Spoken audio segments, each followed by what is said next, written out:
Mike is open again, and he makes it 3 in a row. Ba-da-ba-ba-ba!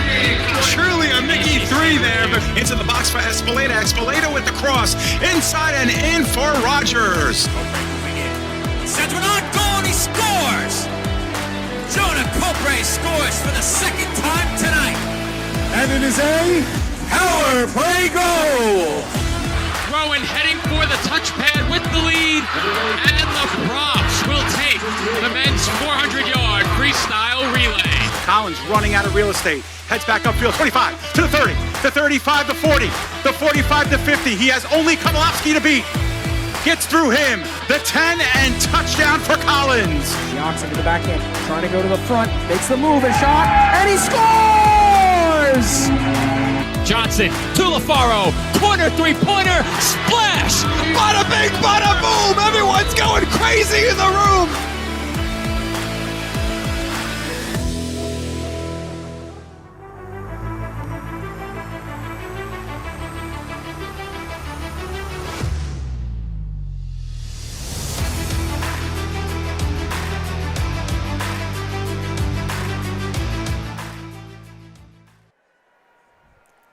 Live from McCombs Dam Park in the shadow of Yankee Stadium in the Bronx, New York, the PDF Sports Network is proud to welcome you into coverage of the Elite Football Alliance playoffs. Today's matchup features the number 1 seed Harlem Gators taking on the number 4 seed Empire State Demon Knights. Good afternoon, everybody. My name is Joe Foreman alongside my broadcast partner David Pizzuto. And Dave, after an 11-week regular season that saw each of these teams play 8 games, the EFA playoffs are finally upon us. Yeah, absolutely, and these two teams have been looking forward to this for the last 2 weeks, Joe. The Empire State Demon Knights, by virtue of their loss last week, slipped to the number 4 position, so they earned this game with the Gators. But otherwise, the Gators have just been sitting pretty atop the standings. They've been waiting for an opponent. They got one and learned for sure it would be the Demon Knights last week. And now it's time. Everybody's 0-0 again. It's time for some playoff football. With that, let's take a quick look at the EFA standings. All season long, it was the Gators atop the standings. Their lone loss came against the Brooklyn Pharaohs. The Pharaohs in second. Of course, the New York Bears in third, followed by the Empire State Demon Knights. The New York Legion and the New York Bandits both eliminated. They finished in 5th and in 6th place, respectively. So while both of these teams have qualified for the playoffs, they have taken 2 very different paths to get here. The Gators have been in first place all year. And just a couple of weeks ago, the Demon Knights were forced to qualify by winning a win-or-go-home game against the New York Legion. Yeah, and you know, the as far as the Demon Knights are concerned, Joe, they come in understanding that they're playing with house money, right? They've only won the 3 games. They're 3-5. No one expects them to really, come out here and win. So they're coming in loose. They're coming in knowing that they could shock the world today. And as for the Harlem Gators, I don't want to say they have a ton of pressure. They are in their own backyard. They always play well here, and they've been playing well against every team in the EFA, including the team that they're tied with in the standings, the Brooklyn Pharaohs, having split that season. They just have to go out and take care of business. That's the protocol for the Gators today. Both teams, like you said, different pathways here, but they're here, and that's what counts. The next 60 minutes will decide who advances. And in a game that determined which team would be the number 3 seed in the EFA playoffs, that game was played last week. The Demon Knights were once again in action. They took on the New York Bears. In that game, they fell 26-0. If you're the Demon Knights, how concerning is that, losing a game in that fashion ahead of a playoff matchup? And for the Gators, they haven't played an EFA regular season game in quite some time. They did add 1 game to their schedule in honor of late head coach Deron Hickman. They added that game. It was a 9th game on their schedule. They took the win, so they did have 8 wins ahead of the playoffs, but the Gators come in having not played an EFA game in quite some time. What impact does the 26-0 loss have on the Demon Knights? And for the Gators, they've been inactive for quite some time against EFA opponents. Yeah, I think it does play an impact, Joe. I think anytime you lose, especially via the shutout, the number 1 course of action the following week is we need to get on the scoreboard. We need to find a way to score a point. So I think that takes priority over, let's say, the Harlem Gators. So I do think, getting blanked last week does play into it. They did seal their playoff berth, so that game was to determine straight standings. But to me, that does play a factor. And I think if you're the Harlem Gators, you want to take advantage of that. You want to take advantage of the fact that the Demon Knights were blank last week. You want to hop on top of them early and see if you can pin the Demon Knights into a hole very early in this game. Well, taking a quick look at the EFA playoff bracket, once again, the Harlem Gators are the number 1 seed. The Demon Knights are the 4 seed. We have the Bears and we have the Pharaohs. The Bears are the 3 seed by virtue of their victory over Empire State last weekend. The Pharaohs are the 2 seed. Those teams meet at 3 p.m. this afternoon. We've said all season long, it's been word around the league that many believe that the Pharaohs and the Gators have been on a collision course for the championship all year long. Of course, we know Empire State hopes to have something to say about that here this afternoon. And, of course, the New York Bears also hope to have something to say about that against the Pharaohs. Yeah, absolutely, Joe. And, right after we covered those first 2 games at Facina, it was a doubleheader. You and I were there. We saw the Gators win. We saw the Pharaohs win. And ever since then, everyone's been talking about the championship, the 3rd meeting of the season. They ended up meeting once on Gators' home turf. The Pharaohs won that game. The Gators beat the Pharaohs on their home field earlier in the season as well. They are on a collision course for that 3rd and final meeting next week. But if they look ahead to next week, Joe, they're going to get caught looking. And that's what teams do not want to do, especially at this point in the season. Both the Gators and the Pharaohs, who are the top seeds, they want to be able to play their brand of football, sound fundamental football, and hopefully it gets them to next week and that 3rd and what could be final meeting. And I know you're going to have a word with head coach of the Gators, David Patterson, coming up soon. We'll have that exclusive interview ahead of kickoff here on the PDF Sports Network. But if you're the Demon Knights coming off a game that you were blanked, what do you have to do to make sure this game doesn't get away from you? We've seen Empire State play Harlem earlier in the year. That was all the way back in week 1. That game was back and forth early, but right before the half, Harlem really began to pull away. That prolific big play offense, the big passes were too much for the Demon Knights. It forced Empire State to get away from the running game, and that really hurt them late in that game. A lot has changed since then for the Demon Knights. A new quarterback in Jaden Mann. Ricardo Caballero got the start under center in week 1. What does Empire State have to do to make sure they stay in this game from start to finish today? Well, I think you just mentioned, Joe, they had some opportunities, and they have to maximize those opportunities. They're not going to be able to make mistakes and pick themselves off the mat time and again to get over the Gators' hurdle.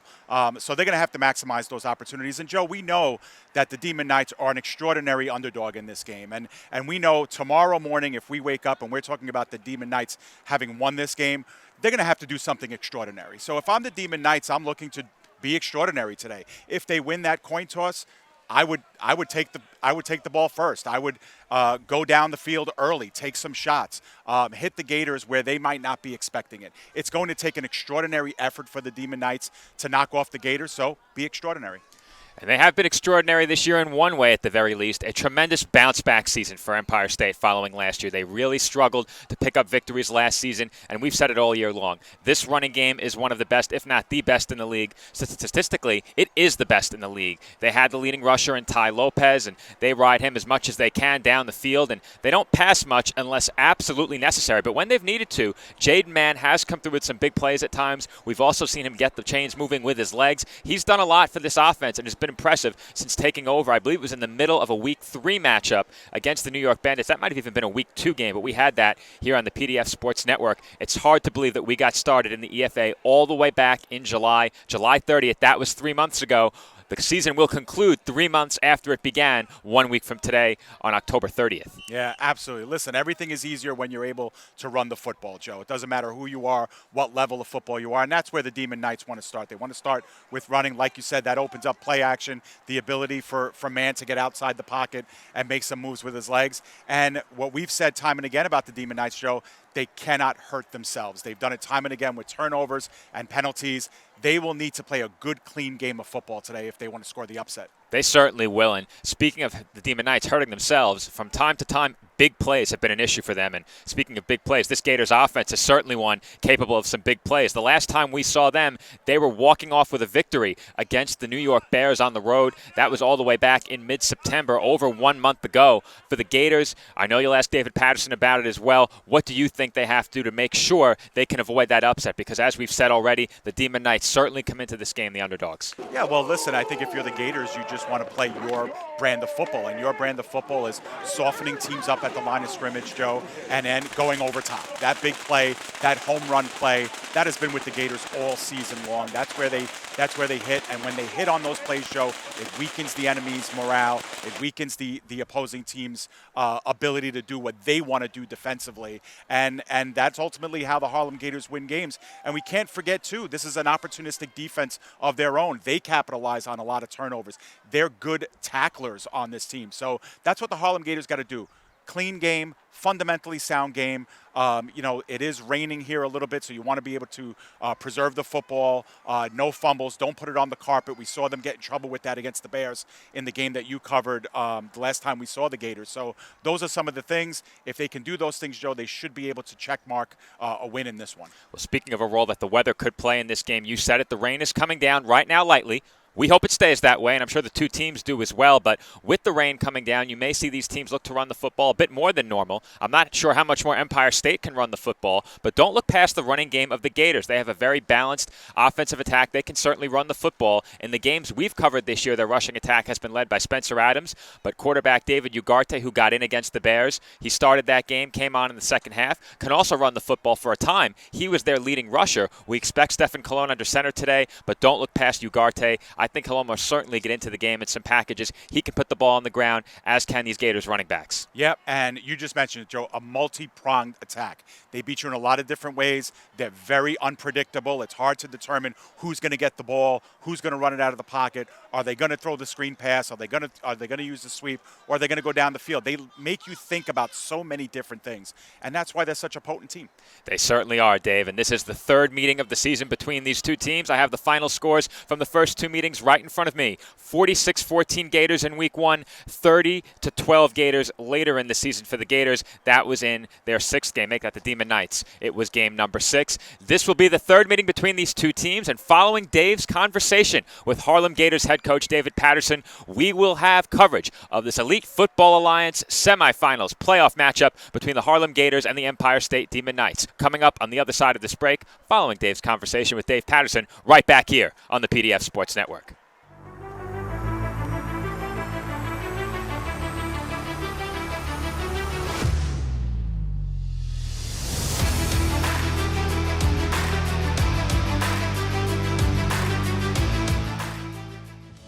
This broadcast of the Elite Football Alliance is being brought to you by the Three Bleezies Entertainment Group on the Three Bleezies Facebook page. Catch the Three Bleezies weekly show as well as live recordings and all the opinions and all the unfiltered hot topics you've come to love about semi-pro. It's the resource for the EFA and semi-pro talk from the official source for all things Bleezy. The Three Bleezies Facebook page. Visit it now. Mundo, yeah, yeah. Can't have football without barbecue, and there is no barbecue without the Rib Room's Black's Barbecue, official partner of the Elite Football Alliance, serving up rib plates, chicken plates, and combo plates now. To get your official Black's Barbecue order, call 347-837-5762 or Facebook direct message Sean Kelman. Unbeatable Tires and Accessories LLC is your tire for all seasons. Visit us 7 days a week and call us now at 347-879-3100. A tire for all seasons at Unbeatable Tires and Accessories, official partner of the Elite Football Alliance. Man, it's lonely. Like, going through life lonely. There is the therapeutic aspect of music, just expressing how you feel. I'm going to talk to Howie about his feelings, make it into a song.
Here you go. Thank you. Thank you.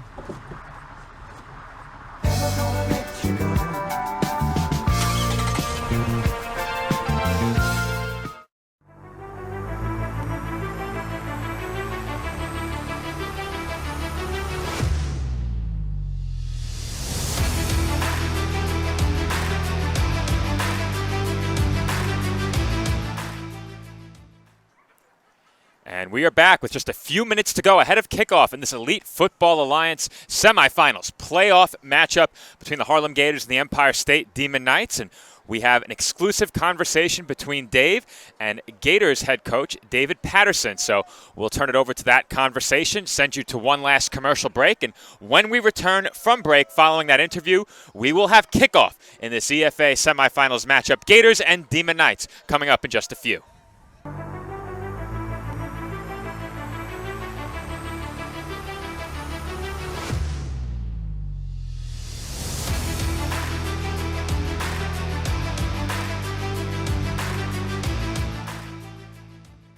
All right, we're here live with Harlem Gators head coach David Patterson. Coach, it's been a great season so far, 7-1, atop the standings pretty much the entire way. You've seen this Demon Knights team twice already. What's the feeling of the team coming into this one? Feeling of the team, we're confident. Here's the thing. 7-1, actually we were 8-1 during the regular season. We had an extra game that we put in memory of Coach D. Against a team from Colorado. We got some really good work, got some of the depth in there, so we're really hitting our stride at the absolute right time. However, those previous 9 games have nothing to do with right now, and as the Yankees next door have learned, that whatever it is that you do during the season, it doesn't matter if you don't get it done when it comes to elimination time. Absolutely. You know, without giving away the game plan today, Coach, you do face a Demon Knights team that you've seen twice already. On paper, you're the overwhelming favorite. What do you have to do to make sure that you come out of here with a W? We have to continue to do exactly what got us here.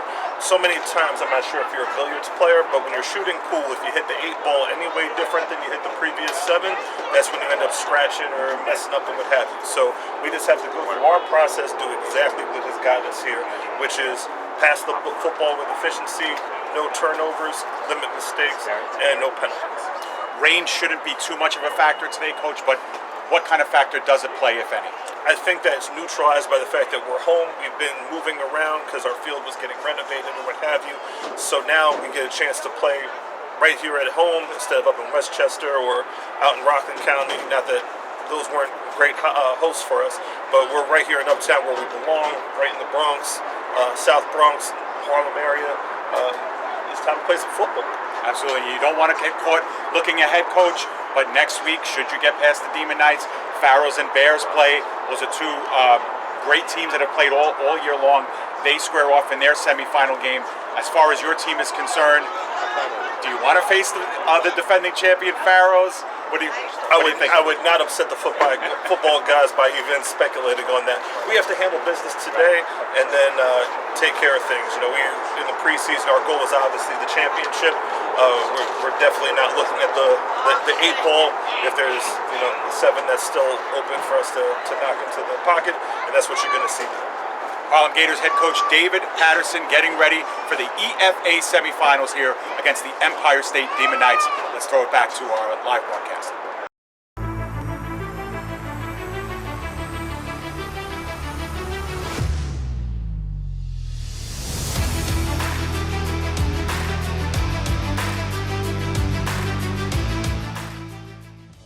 This broadcast of the Elite Football Alliance is being brought to you by the Three Bleezies Entertainment Group on the Three Bleezies Facebook page.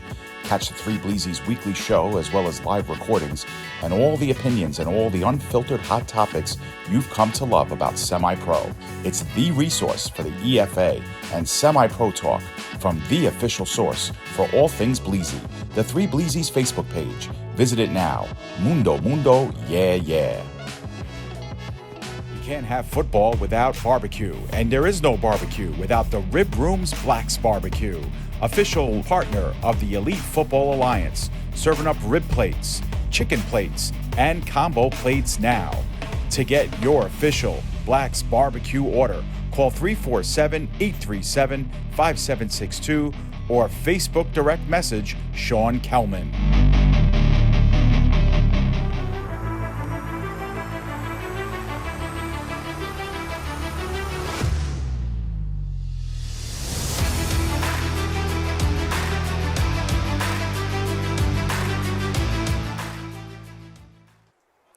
And we are back here on the PDF Sports Network. Once again, this is Joe Foreman alongside David Pizzuto with coverage of the Elite Football Alliance playoffs. In this semifinals matchup, the Harlem Gators will take on the Empire State Demon Knights.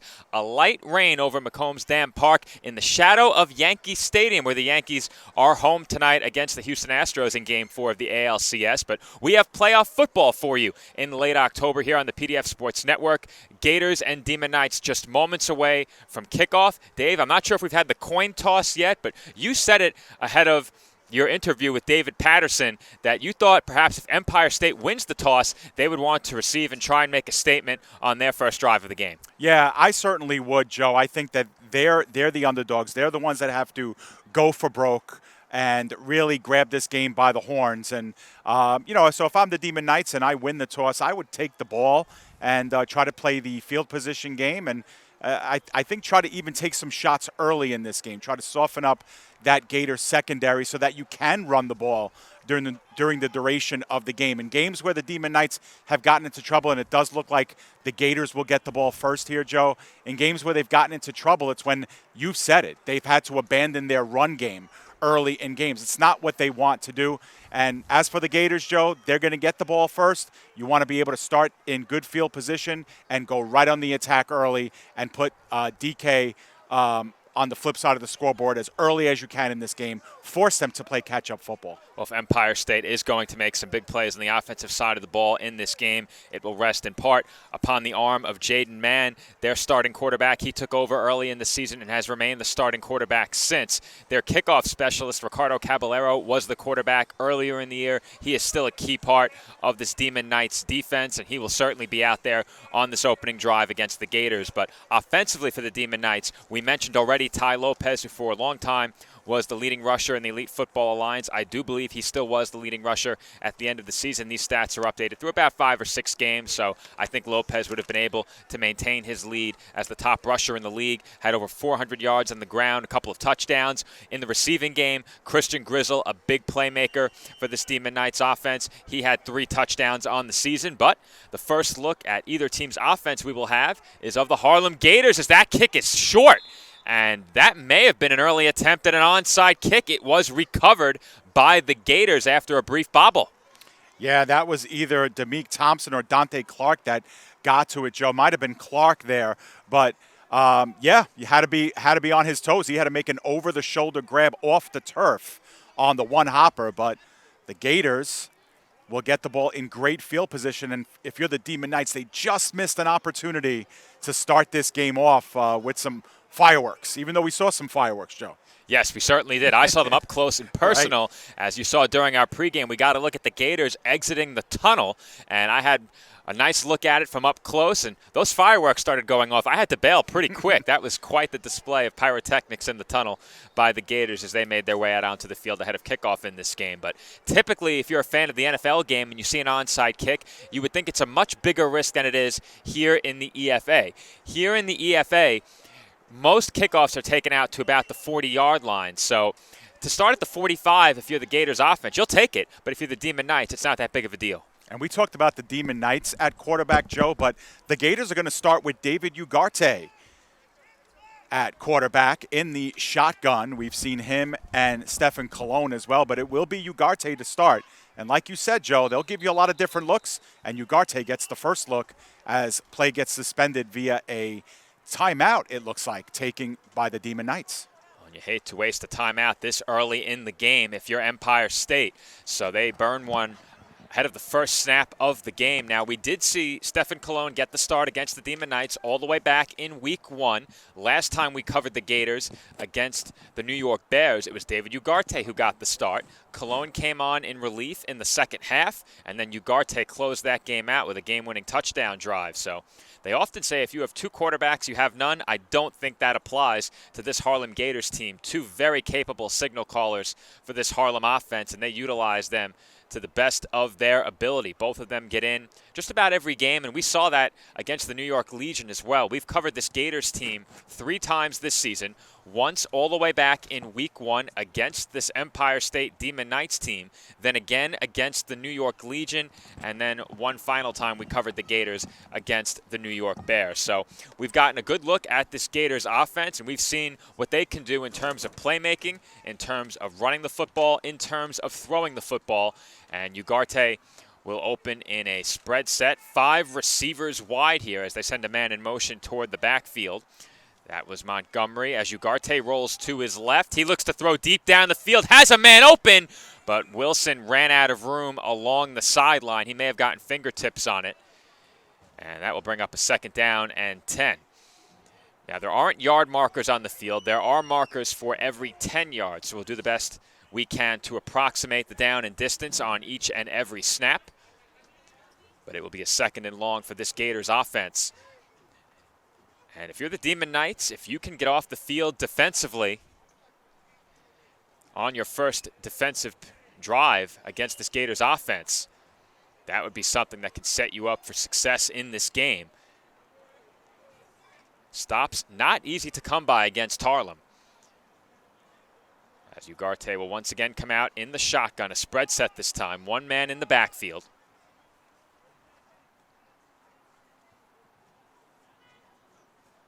Ugarte fakes the pass and will take off to run. And he is tripped up at about 46-yard line. Make that the 49-yard line as he's shy of midfield. They will spot this one at the 48.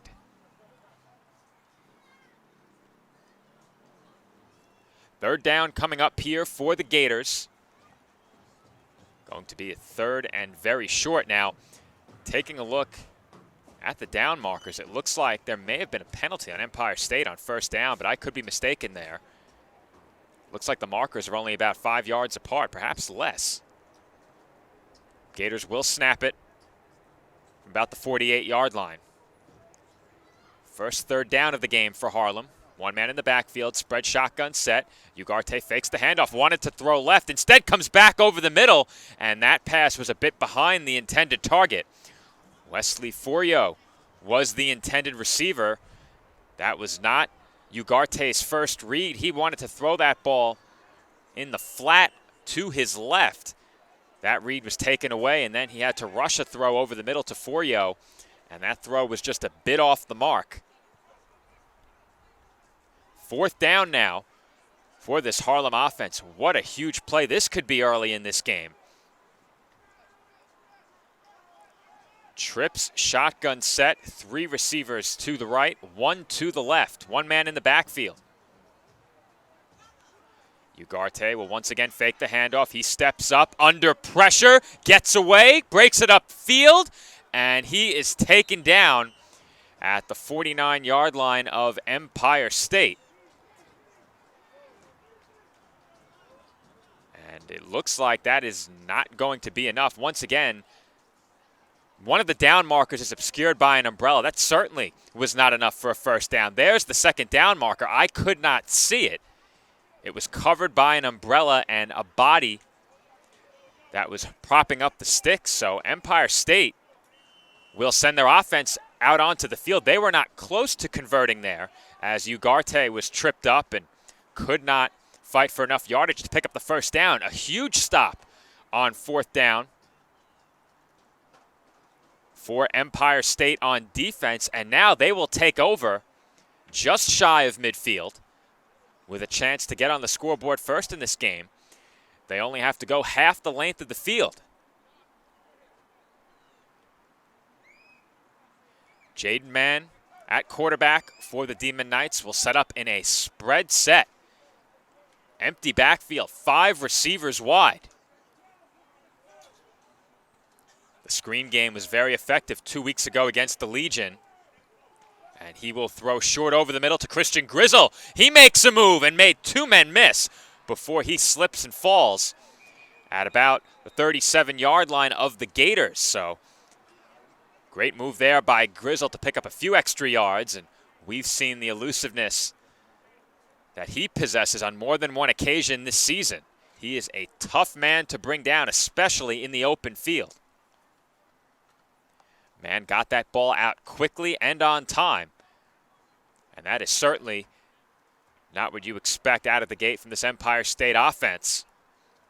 If you're the Gators, as we may have had another timeout called down on the field. We did have whistles at the end of that last play. The Gators were huddled about 2/3 of the way to their sideline. Their defense now returns to the field as the Demon Knights have a 1st down and 10. Ball at the Harlem 37-yard line here. Once again, a 5-wide receiver look. Perhaps 4 wide and a tight end, as I believe that's Sawicki lined up just off the line of scrimmage. He blocks. The throw goes to Grizzle out left. He gets a block, goes up the far sideline, and is taken down at about the 34. Gain of 3 on the play, and that will set up a 2nd down and 7. I highlighted Grizzle not too long ago ahead of the opening kickoff. He is perhaps the biggest playmaker in the passing game for Empire State. The numbers would certainly say so. And he has a couple of early receptions on the first 2 plays from scrimmage for Empire State. Looks like they're going to go 5 wide again on 2nd and 7. The rain beginning to come down a bit harder here at McCombs Dam Park. And they'll hand it off to Grizzle on the sweep. The Gators weren't fooled, but again, Grizzle breaks a tackle, lost his footing, and he's taken down for a loss. May have lost the football on the way down, and he did! It is Gators football as Grizzle was stripped on the way down. The officials will confer. They have already signaled Gators football, and the Demon Knights are not happy about that call. They are still petitioning with the officials, but to no avail, as Harlem will take over on a Demon Knights turnover. Grizzle is still speaking about it with the officials. And it is going to be Harlem Gators football. What a turn of events early in this game. Now, it looks like much of the Demon Knights offense is still out there, and we may have had a personal foul as well. Tough to get the calls from up here. We are positioned on a perch atop the bleachers. Taking a look out onto the field, there had to have been a personal foul assessed, likely to Grizzle. He didn't want to let that play go. He was very upset with the call, and it is indeed Gators football as they will start their 2nd drive of the game in Demon Knights territory at the 47. Throw over the middle goes to Kadeem Wilson. He makes one man miss, and he is taken down after a nice gain at the Empire State 25-yard line. Big gain on 1st down. Gain of about 22 on that last play. And just like that, the Gators are well within striking distance of the end zone. How quickly things have turned around in this opening quarter. 1st and 10, Harlem. Ball at the Empire State 25-yard line. Ugarte in the shotgun once again. Thought he might be stepping forward into a pistol look, but once again it's a spread shotgun set.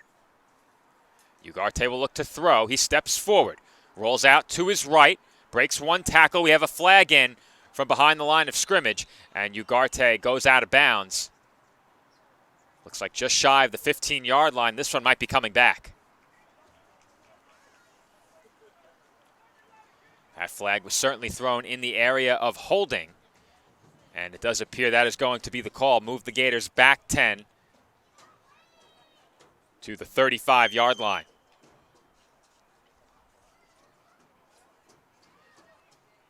That penalty certainly helps out the Demon Knights following that big play on the previous snap. That drive got off to a fast start for the Gators with that big play.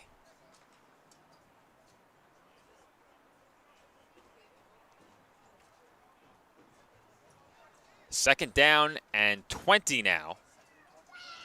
Make that 1st and 20 on the holding. 1st and 20 on the holding.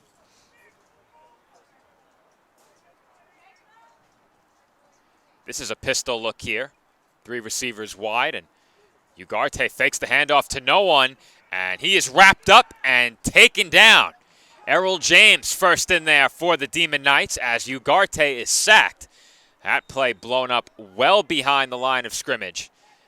As the Gators will move back even further, this next snap will come from the 45. This will be a 2nd down and 30 for the Harlem offense. They lose 10 on the holding call, or at least what I presumed was a holding call.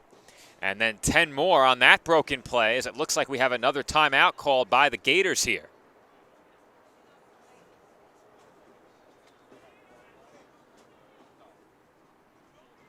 Gators huddled up along their sideline. Head coach David Patterson in that huddle, along with some assistants, giving instruction to this offense. It has been a less than ideal start for Harlem offensively.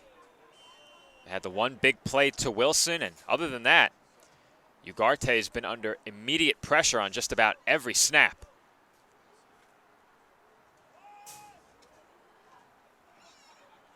Montgomery to Ugarte's left in the backfield. Spread shotgun set, 4 receivers wide. Fake handoff. Ugarte under pressure again, rolling to his left. He has Wilson.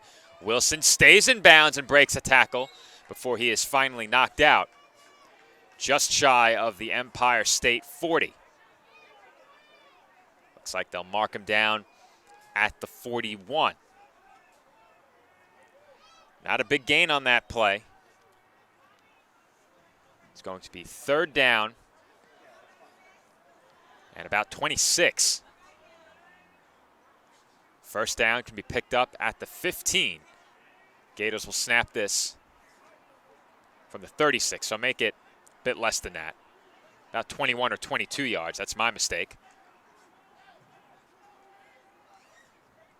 Initially, it looked like it was going to be a 3rd down and much longer, but Wilson fought for some extra yards along the near sideline. 5 receivers wide. Empty backfield for the Gators. Ugarte takes the snap, wants to throw again. He steps up. Pressure coming from behind. He throws deep downfield. Man is open. And that ball is too long. Looks like the intended target was number 18, but the only 18 on my roster, or excuse me, that was Dominic Page. So we have a flag on the play as well. And it's holding against the offense. It has been declined, and it will be 4th down for the Gators. They will certainly look to punt here. Page was wide open, and I'm not sure Ugarte realized how much pressure was incoming from behind. That play could have been a very dangerous one if he held on to the football just a bit longer. Ball just a bit too long for Page. Down the field, and Harlem will punt it here.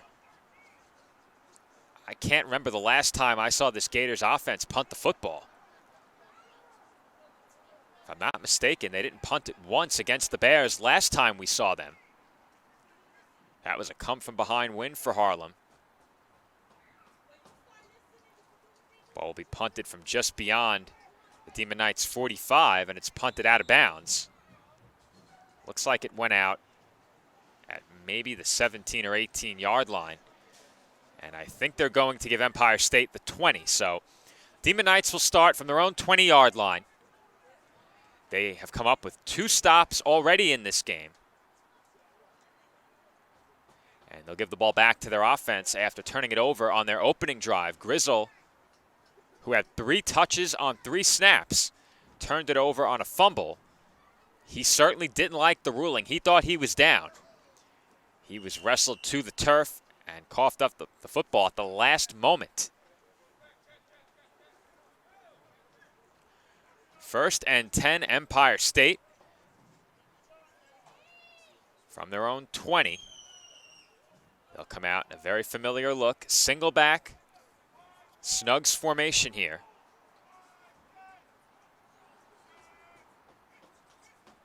Hard count may have drawn the Gators off. We'll see. And that looks like it's going to be encroachment on the defense. That was the signal from the far sideline. We'll wait for that to become official. And it is encroachment on the defense, so that will afford the Demon Knights 5 yards.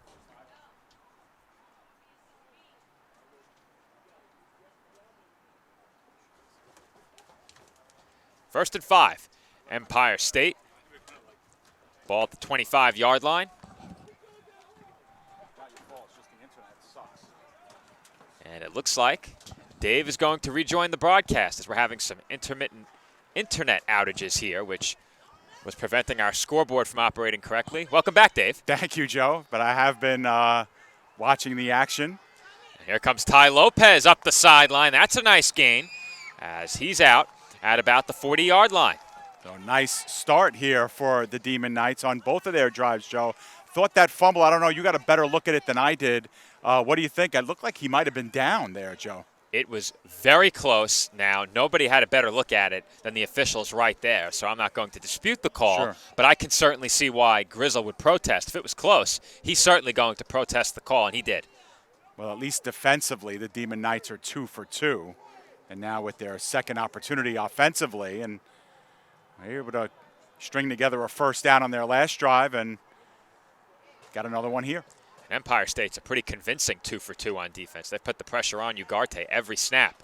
As this one is handed off to Lopez, a nice gain up the middle as he's down at the 45-yard line. Yeah, gain of 5 on the play. That'll cut the yardage to go in half. And, you know, Joe, we've seen this a lot, a theme in the EFA too, of teams going backwards on first down a lot.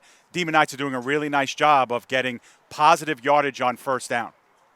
They certainly have, and they'll look to keep that trend going here on a 2nd down and 5, so they may have to wait until they move the sticks, but first down has been productive to this point. They've yet to hurt themselves with a penalty on offense. We saw the Gators pick up a couple of holding calls on that last drive. The second was declined. 2nd and 5, toss goes to Lopez. And he is taken down for a gain of about 2. That will set up a 3rd and short at the Empire State 47-yard line. Yeah, small chunks at a time. This will bring up a 3rd and 4, Joe, so still manageable. And I am seeing on the Gators sideline, Joe, Stephen Colon taking some tosses, so we might see him on the ensuing drive. But the Gators got to try to get the Demon Knights off the field before that, as they are encroaching on midfield and have a 3rd and 4. Another big 3rd down here early. And I suspect this very well may be 4-down territory. We'll see. Demon Knights would hope to make that point moot. 5 receivers wide here on 3rd and 3. Man takes the snap. They fake the toss up ahead to Grizzle on the sweep, and man goes nowhere. He lost yards. Yeah, he did well to at least get back to the line of scrimmage. The Gators were not fooled on that play at all. It was the fake to Grizzle coming around, and that looked like a design run by man all the way. But again, the Gators not fooled. There was a loss of 1 on the play, so we're going to see a 4th and 5 here, Joe. 4th down, 5 to go. The Demon Knights are going for it from their own 45-yard line. Not surprising, considering they've come up with 2 stops on the game's first 2 drives. They do have a capable punter in Ricardo Caballero. What do you think about this decision to go for it? Well, you know, we said that if the Demon Knights want to win, they have to be extraordinary. They can't just play a normal game, and they certainly are going to go for it here. And the Gators will bring 1 deep safety back. Everybody else kind of bunched up at the line of scrimmage right by the first down marker.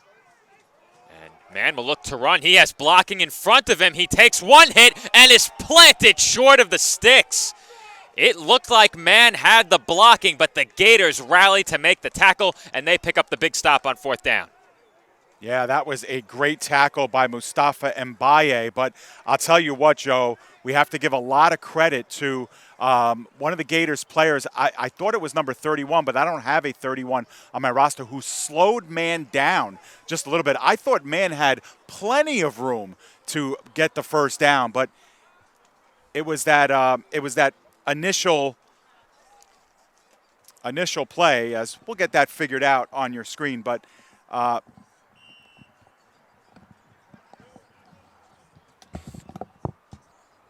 first down, Gators.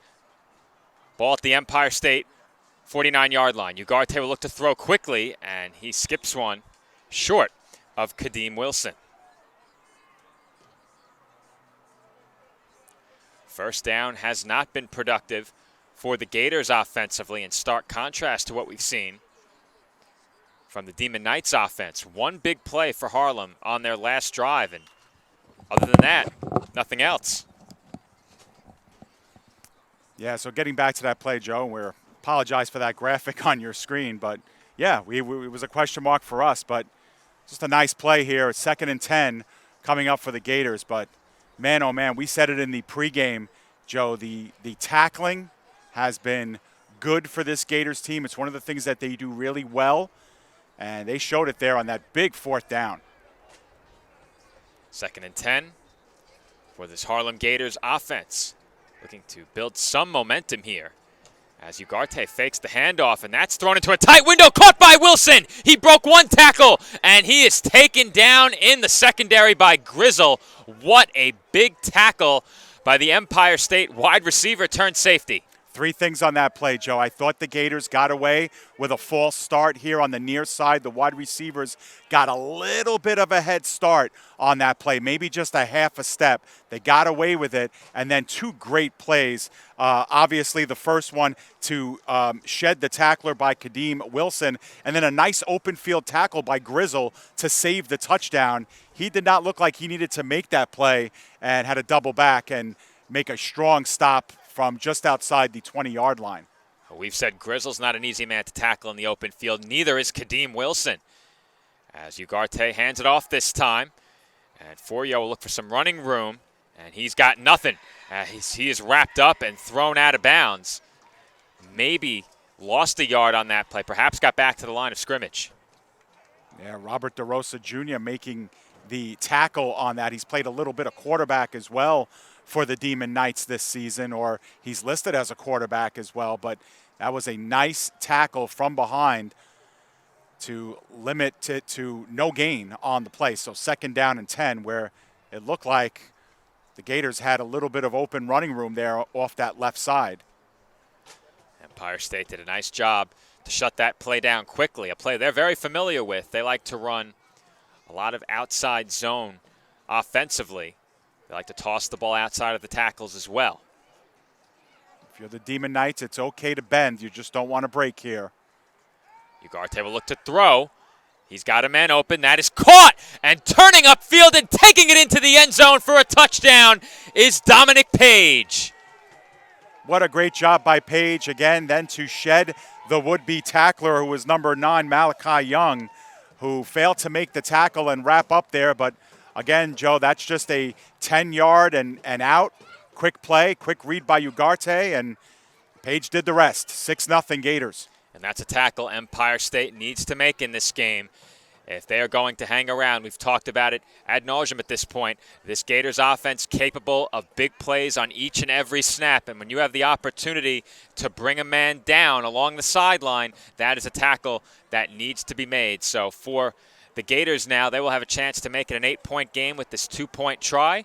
Ugarte will remain out there for the 2-point conversion as the Gators set up in a spread shotgun set. And this is also a really big play. 6-0, obviously. If the Gators go ahead, 8-0. It's another big play that the Demon Knights have to make later in this game.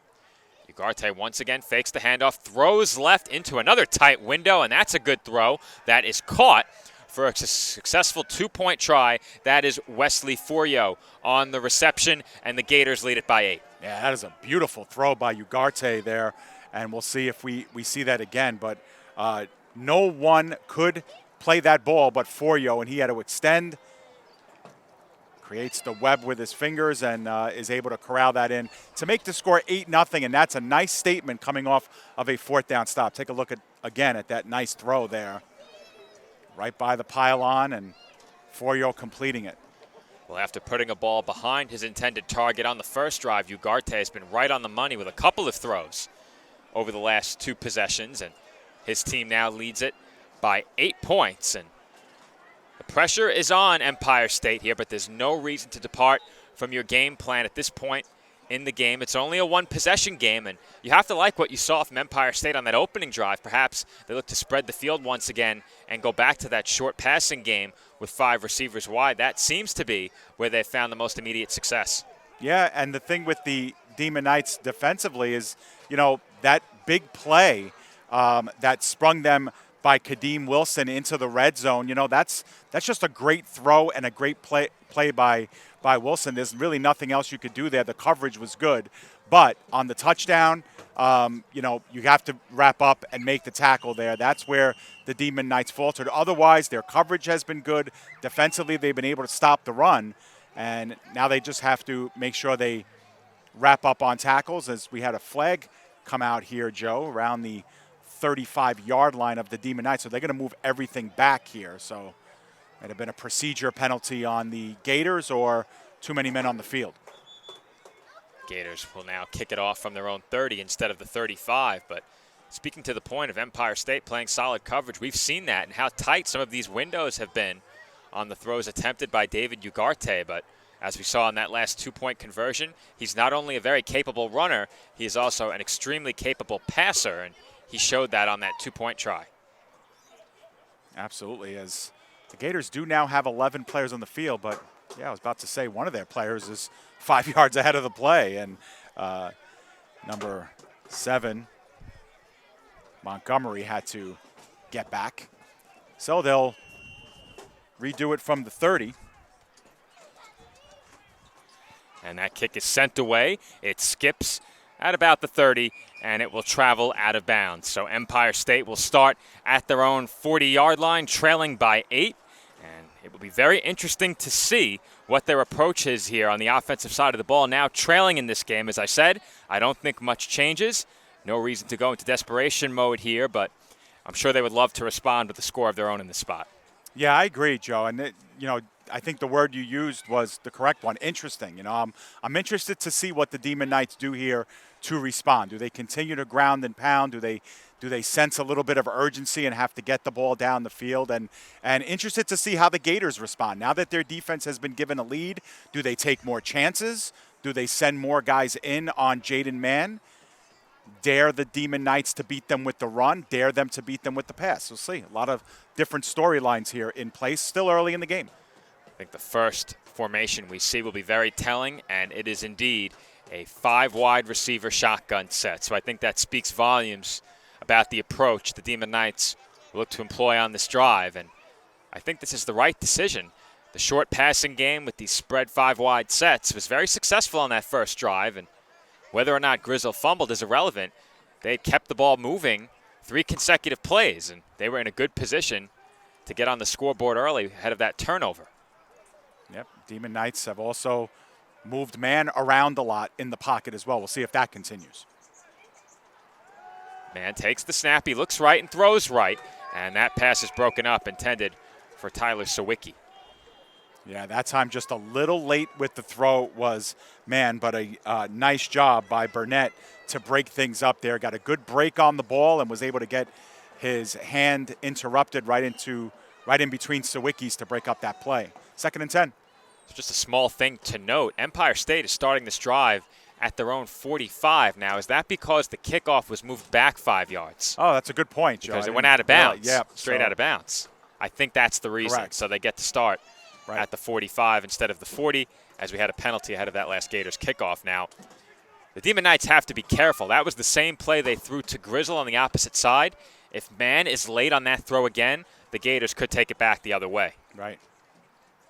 Once again, they'll hand off on the sweep to Grizzle. He has good blocking, looks to bounce it all the way outside and cut back in. And he's taken down along the Gators sideline, out across the 50, down to about the 48. Yeah, nice job. A gain of about 6 or 7. So call it a 3rd and a long 3 or a short 4. And again, the ability to for Grizzle to make that first guy miss right there and able to get the edge and get an extra 4 yards out of that. That's the key to his game, and that's why he's so dangerous with the ball in his hands. So we got the good look there. And again, another 3rd and manageable here, Joe, where a lot of things are on the table. Pass, run, quarterback run. We've seen the Demon Knights do a little bit of everything. Let's see what they have to offer us here. Looks like a 3rd and 4 coming up here. Once again, 5 receivers wide. Man takes the snap. They fake the handoff on the sweep. Man going deep. He has Errol James, and he's got him. No, he dropped it. He lost the football, but we do have a flag in the secondary as that ball came out at the last moment. This flag appears to be going against James. Man's pass was outstanding.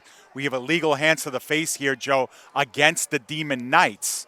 Now, we thought this might be pass interference. I don't know if the defender looked back at the ball, and I don't know if he really interfered that much with the play down there, Joe. This is going to be either declined and will be a 4th and, again, a long 3, short 4, or we will have ourselves a 3rd and long, and that's what it looks like it's going to be. And they are going to back the Demon Knights up here. The Gators had that choice, and they elect to move Empire State back. Yeah, so 3rd and 14 now instead of a 4th and 4. And you know what, Joe, that's a huge play because Man's throw was outstanding. I mean, I didn't think he would get it down the field that far. Again, the pass, I believe, came out a little bit late out of Man's hands, but, man, he put it on a dime for James. James had a good opportunity there.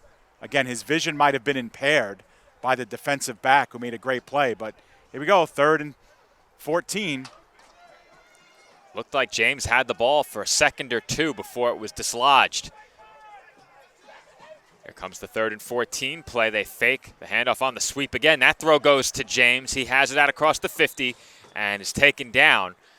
This will set up a 4th and 5 as they get back 1 yard short of the previous line of scrimmage on the last 3rd down snap. And now it looks like the Demon Knights will be going for it on 4th down once again. But if you're the Demon Knights, this should give you a lot of confidence now. Last, 3 plays you've been able to get ahead, despite that penalty. Man was able to throw it down the field 40 yards. So that's on the table. And then you have the ability to throw it short like they just did. That's on the table. So, a lot of different looks here that they have at their disposal. And on that last play, the 3rd and long, they sent a lot of guys at man. Let's see what they do now with man under center. They come out and single back snugs. They toss it to Lopez. He cuts it upfield, and that is going to be awfully close. Yeah, it looks like the ball when he went down was past the 1st down marker, and it's right at the 45 stripe, and the signal is for a 1st down. Another real gutsy call, Joe. That was right off tackle for the 1st down. You took the words right out of my mouth, Dave. A very gutsy play call there. And if you're the Gators, once you see that single back snugs formation, you have to be thinking run. I thought they might try and go with a bootleg or a quarterback rollout of some kind to give man an option, as that will bring the first quarter to a close. The two teams will switch sides, and we will take a quick break here on the PDF Sports Network. Our score after one, the Harlem Gators 8 and the Empire State Demon Knights 0. This is Elite Football Alliance playoff coverage exclusively on the PDF Sports Network.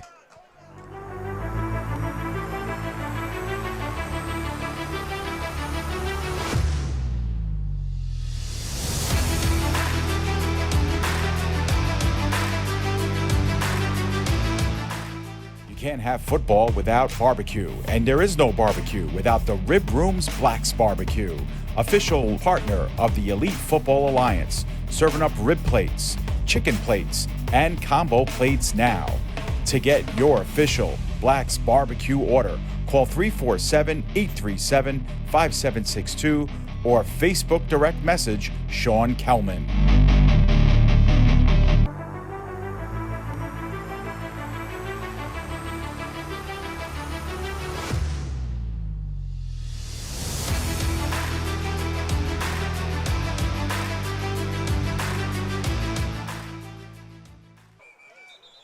We are back here on the PDF Sports Network as the second quarter opens with a whistle.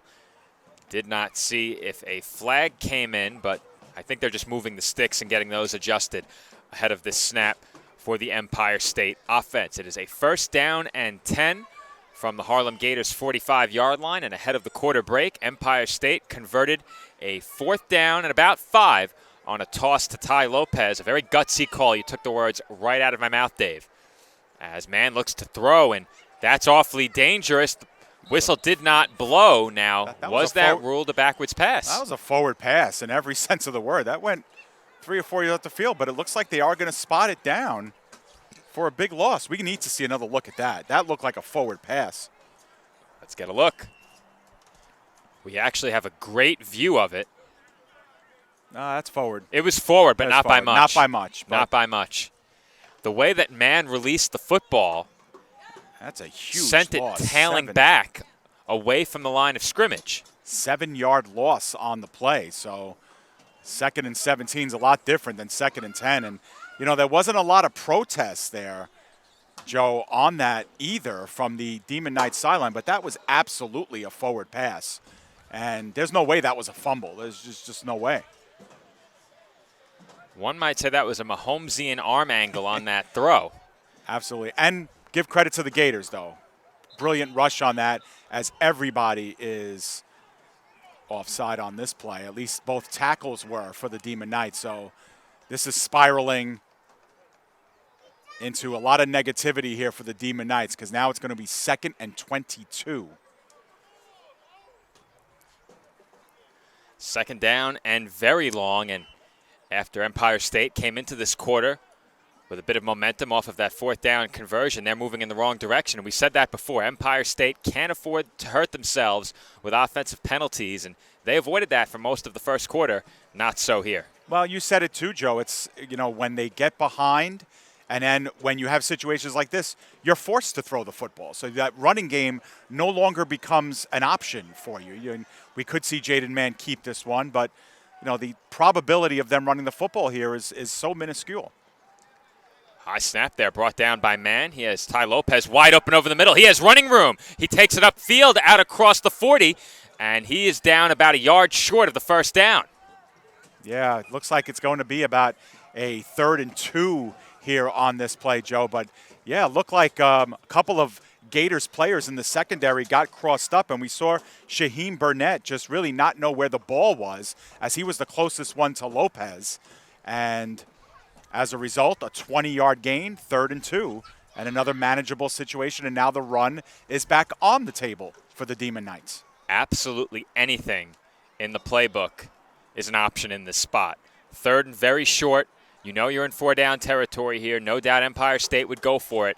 They can call absolutely anything they want in this spot. Could even take a shot. I don't think they will, but they could. Well, especially since it is 2-down territory here. 2 chances at it. I wouldn't take the chance, and neither will the Demon Knights, though. That rush attempt looked short. Yeah, it definitely was, as they are going to mark him about a yard short. So he got about half of what he needed, but an obvious go-for-it situation here on 4th and 1 for the Demon Knights. There's the other look at it. This time they went to the left side and found nothing but green jerseys there to meet Lopez. But, the Gators, the Knights, I should say, they believe in their run game. They have a lot of confidence in it. We saw them run it on 4th and 5 here on 4th and 1. The Gators have to be aware that they could see the run here. 4th down, 1 yard to go, perhaps even a bit less. Huge play in this game. Early 2nd quarter, Empire State trailing Harlem 8-0. Mann will toss it again. Lopez lost the football. He's thrown down to the turf, and the Gators have it at their own 40-yard line. Joe, the Gators blew that play right up. They were in the backfield before Lopez could even think about what hole he wanted to execute. Yeah, you see it. 2 green jerseys, and that is a tough look. And whether it's the fumble, whether it's the inability to convert on 4th down, the Gators are going to get the ball back. We do have a player down for the Demon Knights, but it will be Gators ball when we come back. And the down player is helped to his feet. I was trying to get a look at who that was that went down.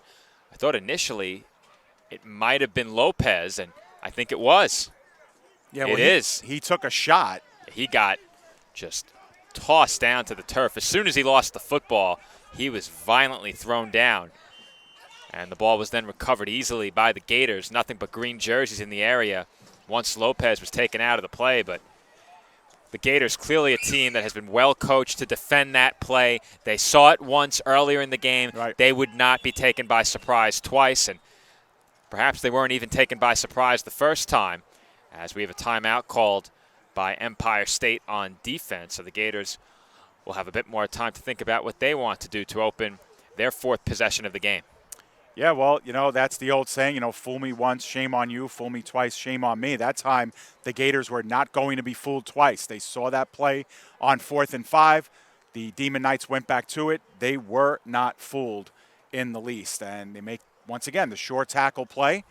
And, those moments in the game, Joe, like those big plays, the big third downs, the big fourth downs, those are the ones that accumulate over time. And it's the reason why the Gators are ahead on the scoreboard, and the reason why the Demon Knights have not been able to gain the red zone here on the Gators so far. Gators have it now from their own 40, make it their own 35. Were they moved back 5 yards? I thought they were covered at the 40, so the lack of yard markers just throwing me off as that handoff is made and a tackle is broken immediately up the field and taken down at midfield. It looked like was number 29, Adrian Collymore, who gets his first carry of the game. Yeah, Collymore with a great gain on that play, about 17 yards. Grizzle once again was there to make the tackle, but you could see how he gets past this first wave, Joe. Just a nice move. He travels east-west a little bit and then finds a lot more open green in front of him, but Demon Knights thought they might have had him bottled up there at the line of scrimmage, but just like that, the Gators are on the plus side of the 50. It's been a theme early in this game, yards after first contact for both of these teams. We've seen broken tackles that have turned into big plays on both sides. And very quickly, the Gators are out across midfield as Collymore takes another handoff. He's into the second level, avoids one tackle, and is taken down at the Empire State 25-yard line. Yeah, gain of 23 on the play for Collymore. And once again, they are allowing the Demon Knights to kind of get into the backfield, and then Collymore is just blowing right by everybody. You could see how that left side of the offensive line kind of let the Demon Knights overcommit on the play, and then the draw underneath to Collymore gets him a lot of open green again. So just on the outskirts of the red zone here at the 25-yard line, Gators are in business again, this time up by a score.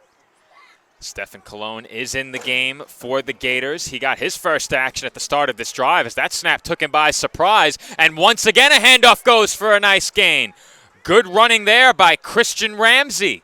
And I don't believe we've seen Ramsey in any of the games we have covered since week 1.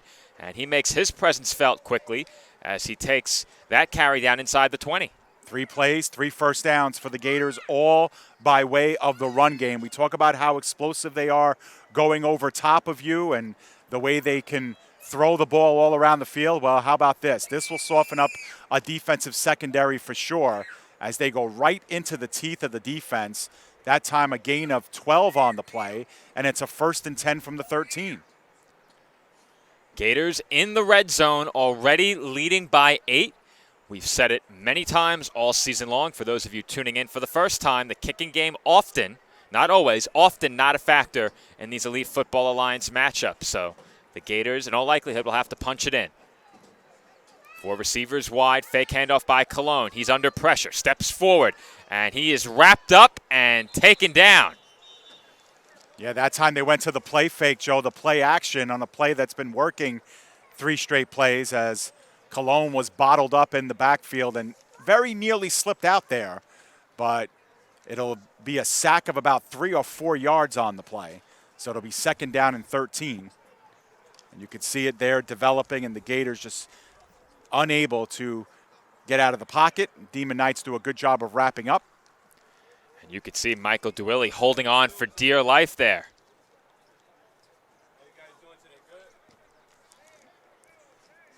Second down for this Gators offense. 2nd and about 14 or 15 yards. They'll snap this one from the 17-yard line.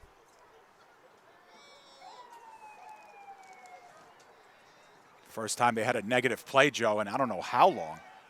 That's thrown up toward the end zone, and the catch is made along the back line for a Harlem Gators touchdown. James Cole from Stephen Cologne, and the Gators lead it 14-0.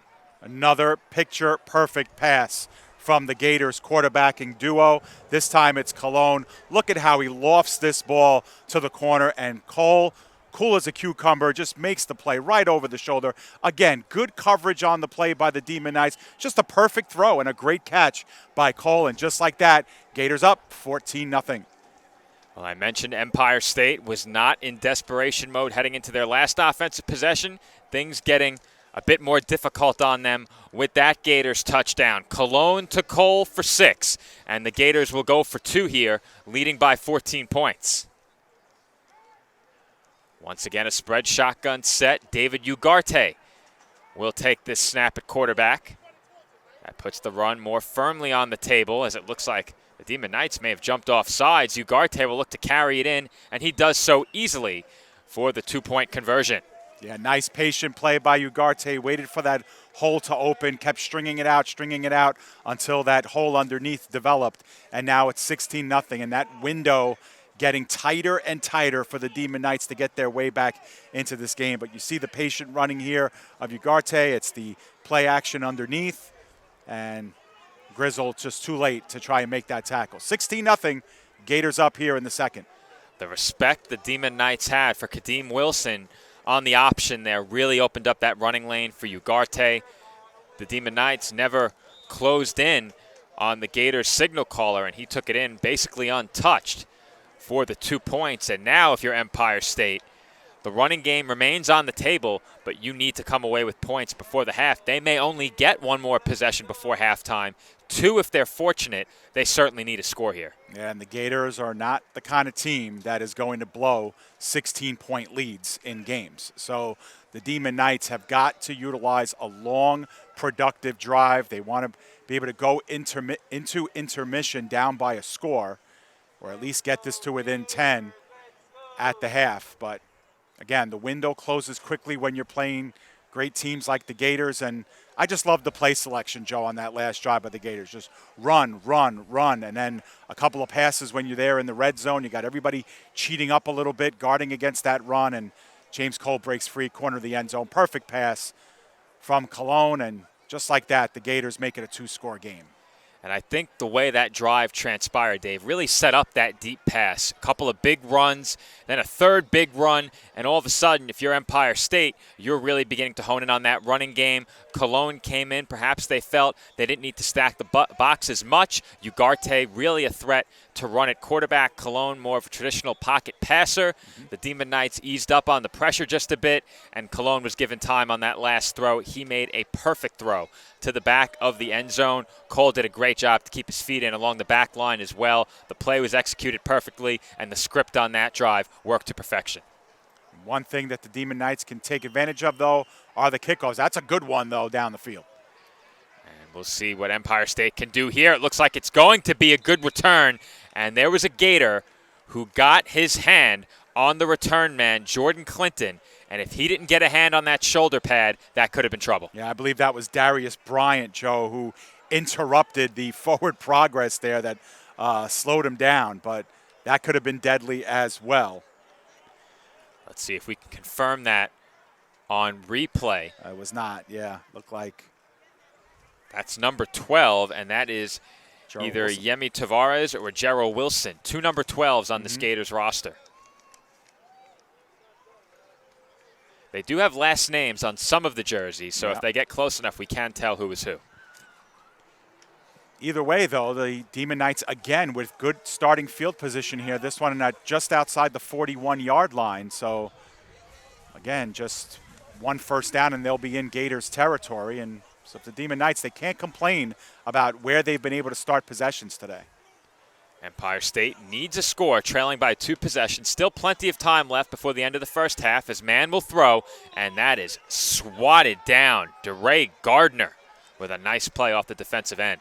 Yeah, Gardner working on that end position, moved up a couple of steps, but once he saw that man had the short drop, he got up and elevated and made a great play. You could see him on the end, notice that man is going to take that quick drop and try to sling it quickly, and he got up. As we see this one a little bit slowed down, you could see him stop and rise on up to swat that one down. Nice play defensively, good awareness on that defensive line, and 2nd and 10.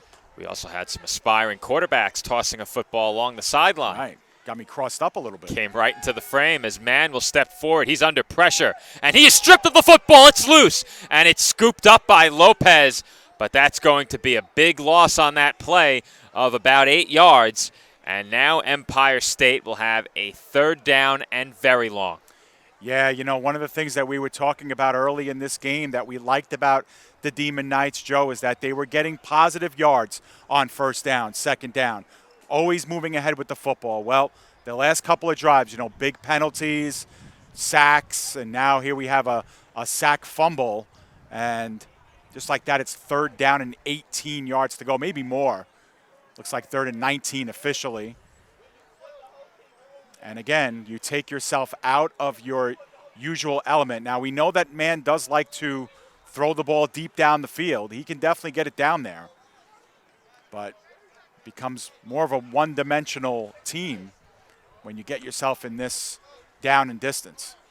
And you just don't want to go 3 and out, Joe, against this Gators team either. Another high snap. Mann looks to throw short right. That was tipped at the line of scrimmage, and the pass is incomplete, intended for Clinton. So that's going to set up a 4th down, and I don't think there's much doubt here that the Demon Knights would punt, but I don't see Caballero. There he is. He is on the field now. Was he out there blocking on that previous snap? He may have been, Joe, but looks like they are getting the special teams unit in the game so that they can get down the field and cover this punt. A lot of wholesale changes going on, but yeah, you know, you're down by 2 scores. The game is slipping away from you, but you don't want to put the Gators on a short field either. And Caballero's a very good punter. We've seen him boom some line drive punts, you know, 40, 50, 60 yards down the field, especially if they're able to hit turf. So let's see if the Demon Knights can take advantage here. If you're the Gators, just make sure you field this cleanly or don't field it at all, as that's a good punt. Wilson moving toward it. He fields it on a hop and cannot break the tackle of A.J. Ray. That's a nice job by Ray to make sure Wilson couldn't pick up any additional yards.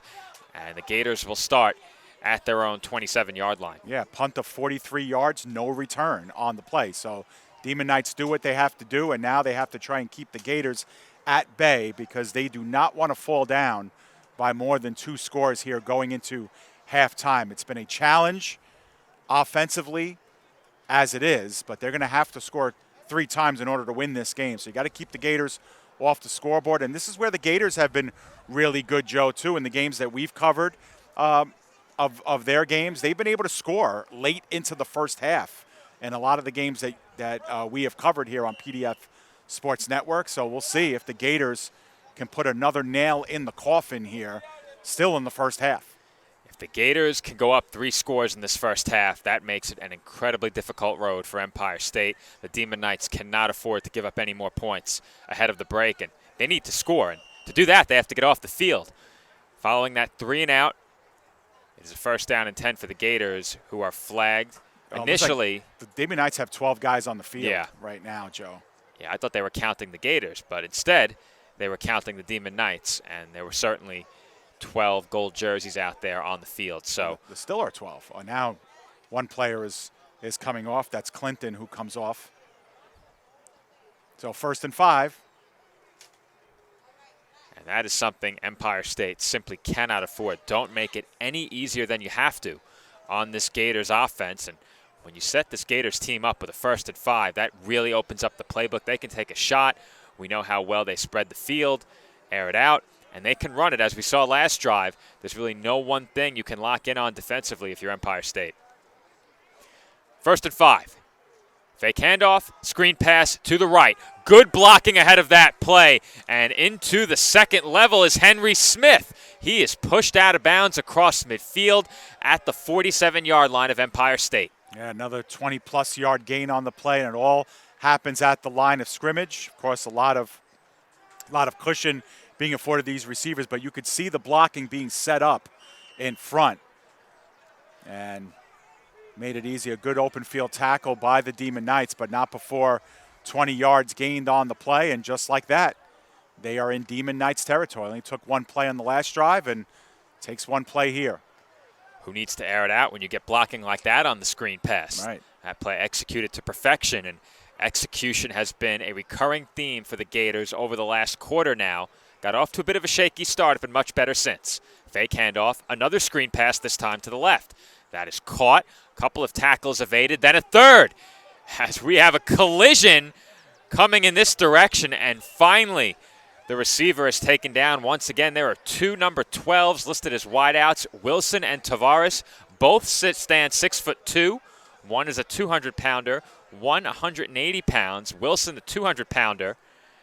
And I think the receiver who caught that ball is closer to 200 pounds. I would presume that is Wilson. Yeah, there's a lot of That's Wilson. Yeah, a lot of olaying too on the tackles, Joe. Just letting guys just go right by you. That time the Demon Knights did not do a good job of wrapping up, and the Gators are taking advantage of the Demon Knights overcommitting into the backfield. They're letting the Demon Knights come in, and then that over pursuit leaves everything open underneath. Second down and about 3. Handoff is taken by Collymore, and once again he's into the second level as we have a flag. That might have been a face mask too, Joe. They might tack on some yards. Actually, it's going to be holding against the Gators. I thought I saw Collymore's helmet twitch a little bit, but might have just been the moves that he was making. Looking at that play in real time, when the flag came in, I thought they may have thrown it for tripping, but that may just be me seeing things. Yeah, and you can see on that, again, Ricardo Caballero just gets a free shot into the backfield, but he over pursues the running back, and that allows Collymore to get past the initial wave of line of scrimmage. Now, obviously, the holding down the field backs them up, so it'll be a 2nd down and 2 on the play after forward progress on the holding call. But the Gators, I think, are being very purposeful, Joe, on letting the Demon Knights come in almost unblocked, especially the linebackers, but that little bit of a delay on the handoff just allows the running back, once they hit the hole, to not have anybody in front of them, because everybody on the Demon Knights is overcommitting into the backfield. 2nd and short. Cologne wants to throw. He goes downfield, and that pass is broken up, swatted away by A.J. Ray. Yeah, A.J. Ray makes a good play on that, and he actually had to catch up to that play a little bit. It looked like Cole might have had the inside seam. We'll get another look at it here. That was Jamison, I'm sorry, down the field. But, yep, number 9, not number 8. And he did have that kind of inside seam, but ball hung up there a little bit. The wind has picked up just a bit. I don't know if that affected that ball's trajectory, but either way, 3rd and short. But nice job by the Gators there, Joe, because, again, 2nd and short, take the shot down the field, and now I try to get the 1st down here on 3rd. Well, I think it's important to note that play was there. The separation was there, and there wasn't any help over the top. Good recovery there by A.J. Ray defensively, but I like that play call on 2nd and short. We'll see if they go back to the ground here on 3rd down. Bit of a high snap. Cologne rolls to his left, throws over the middle. There's nobody home. Yeah, heavy pressure that time. And the only one in the area for the Gators was, I believe Dante Clark, number 13. We also have 2 13s on our roster, although Clark is listed as a wideout. But he was in the general direction. But that was a jailbreak coming in on Cologne. I think the Demon Knights were expecting a run, as was I. So a good play call, but nobody open. Looked like it may have been a broken play, the way Cologne was awkwardly rolling to his left.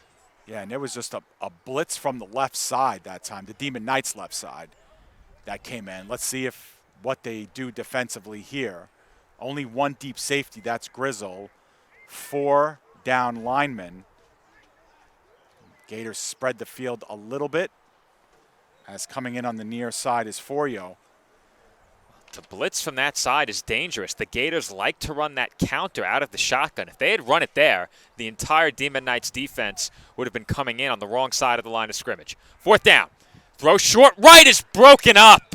Once again, A.J. Ray getting there right on time, and he swats it away. Yeah, nice defensive play that time by the Demon Knights, and they are able to get off the field defensively and give it back to their offense. That's the second time they've stopped the Gators on a 4th down from this area of the field. That's a good play in the secondary by Ray. Oftentimes you see those quick slants and short yardage situations result in a pass interference call when the defender gets there too early. Ray got there right on time, got his hand in there. It looked like initially the catch may have been made, but the ball was knocked free. And the Demon Knights have another huge opportunity to get on the board before halftime. They need points.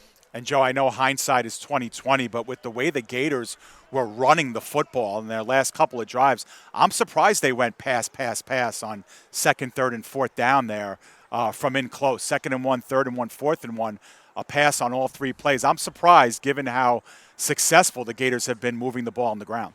I completely agree with you, Dave. I was surprised, and especially on the 3rd down play. As man looks to throw, got it out a bit late to the near side, and that was broken up once again. Eventually the Gators are going to take one of those back if man isn't careful.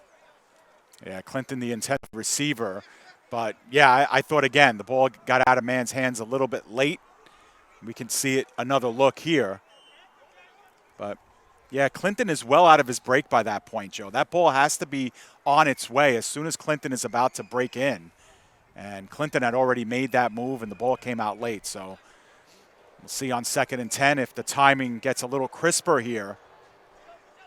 These aren't looks we've seen the Demon Knights run often in game situations. You have to wonder how much practice they've had throwing these passes and getting the timing down between quarterback and receiver. This could be a free play. It sure is, as that throw is completed underneath. Lopez makes a couple of tacklers miss, and he's down at about the 47-yard line. That flag was against the Gators for offsides. That will be declined. Yep, and they've already motioned that it will be declined. Gain of 14 on the play. So a 1st down here for the Demon Knights as they gain the plus side of the 50 and get another look at it here. You could see the obvious offsides on the play, and that's a play that's worked, that underneath play to Lopez. He has been catching those with really no defender near him, and then just has to make 1 or 2 guys miss, and that's what led to the 1st down. So the underneath stuff has been there, Joe. You could see the Gators are intent on not allowing the Demon Knights to look down the field. When throwing the ball quickly, man is much better in between the numbers. Of course, there are no numbers on the field, but much better throwing toward the middle of the field. As he's under pressure now, rolling to his right, flag thrown behind the line of scrimmage. Man will air it out deep up the right side of the field, and that is dropped.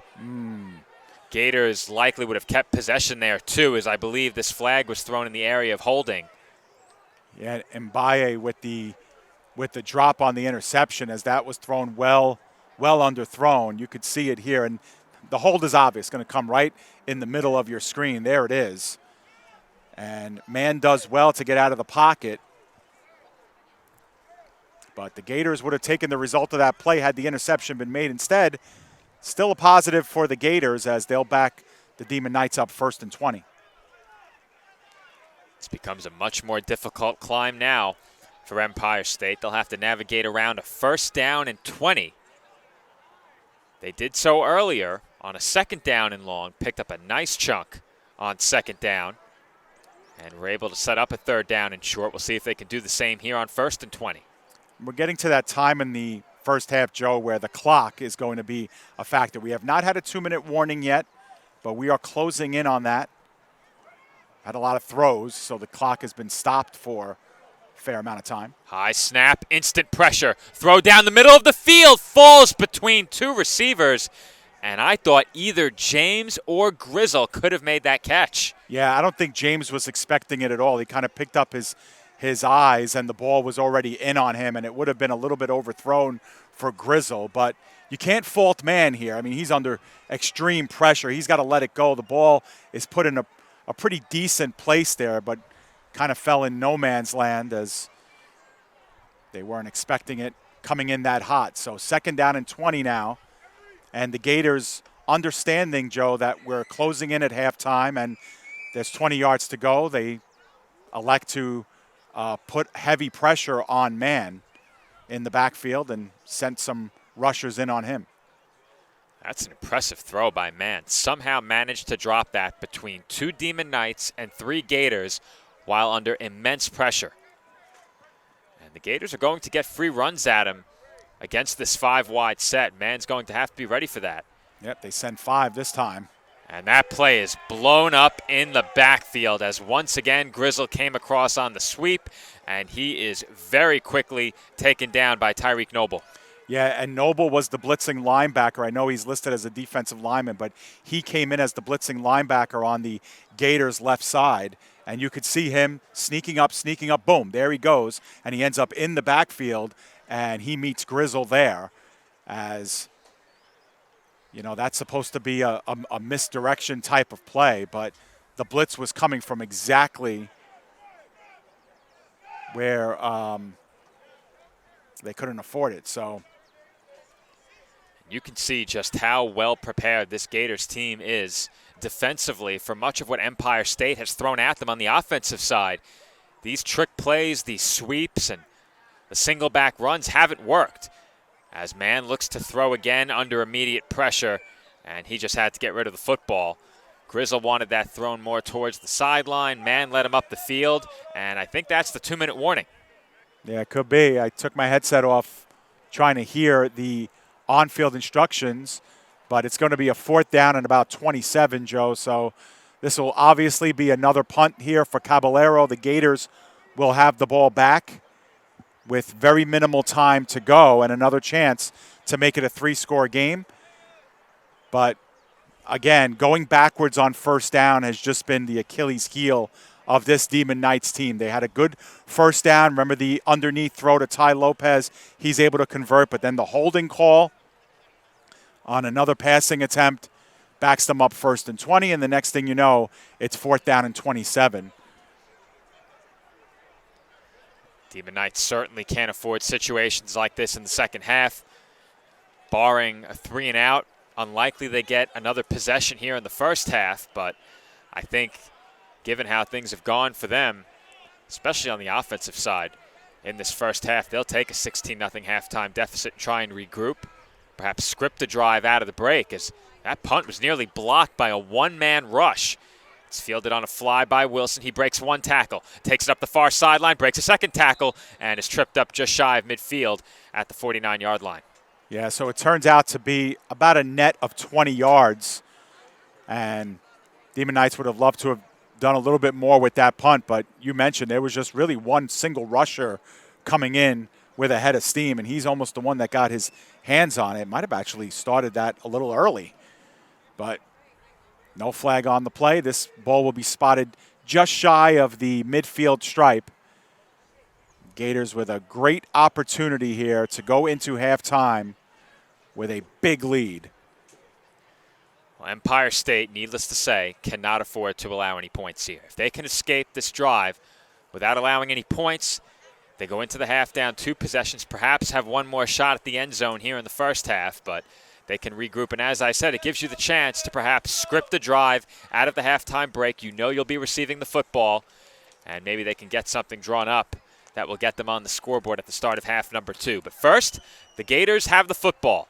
They have 5 receivers wide. They are snapping it from midfield. Stephen Colon at quarterback once again. He takes the snap, looks right, and will throw down the middle of the field, and that ball is just short of Andre Jamison. He was wide open. He was wide open because they had 2 wide receivers kind of split the defense, and the safety had to choose which man to take, and that left one receiver open. Watch the 2 wide receivers on the bottom of your screen here. They just go, fly routes all the way, and once they split, one is left open. A.J. Ray was a little bit late getting to his mark, and if that pass is there, it's going to be a huge play and maybe even go in for 6. But this is why you love being a Harlem Gators fan, because this is their forte. They could take the top off the defense here, right at midfield, closing in on halftime. They're in a very, very comfortable spot. They like being in these situations. They certainly do, and that ball is just a bit underthrown. If Grizzle gets his hands on that, watch out. As Cologne will throw right once again. That one wobbles out of his hand. He took a hit, but the pass is complete, and the tackle will be made by Empire State right along the first down markers. I think they got it. Yeah, they are looking to hurry up at the line here, but they're going to have to move the chains if it's a first down. The clock has been stopped. I believe it'll be a timeout called by the Gators. So we are closing in on the end of the first half. It is officially a first down.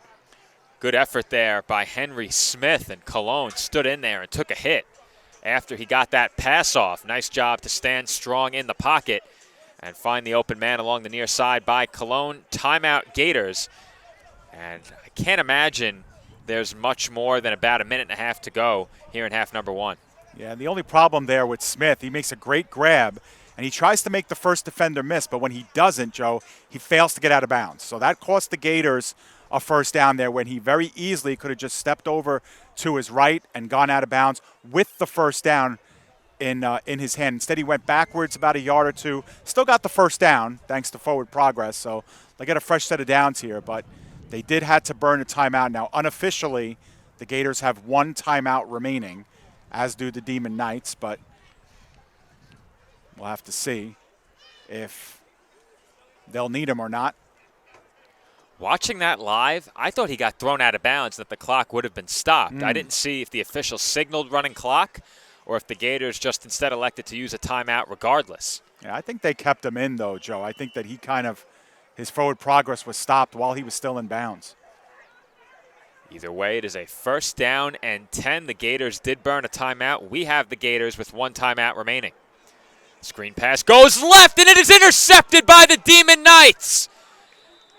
That is picked off by Robert DeRosa Jr., listed on the roster as a quarterback. He comes up big as a defensive back and picks off the Cologne screen pass.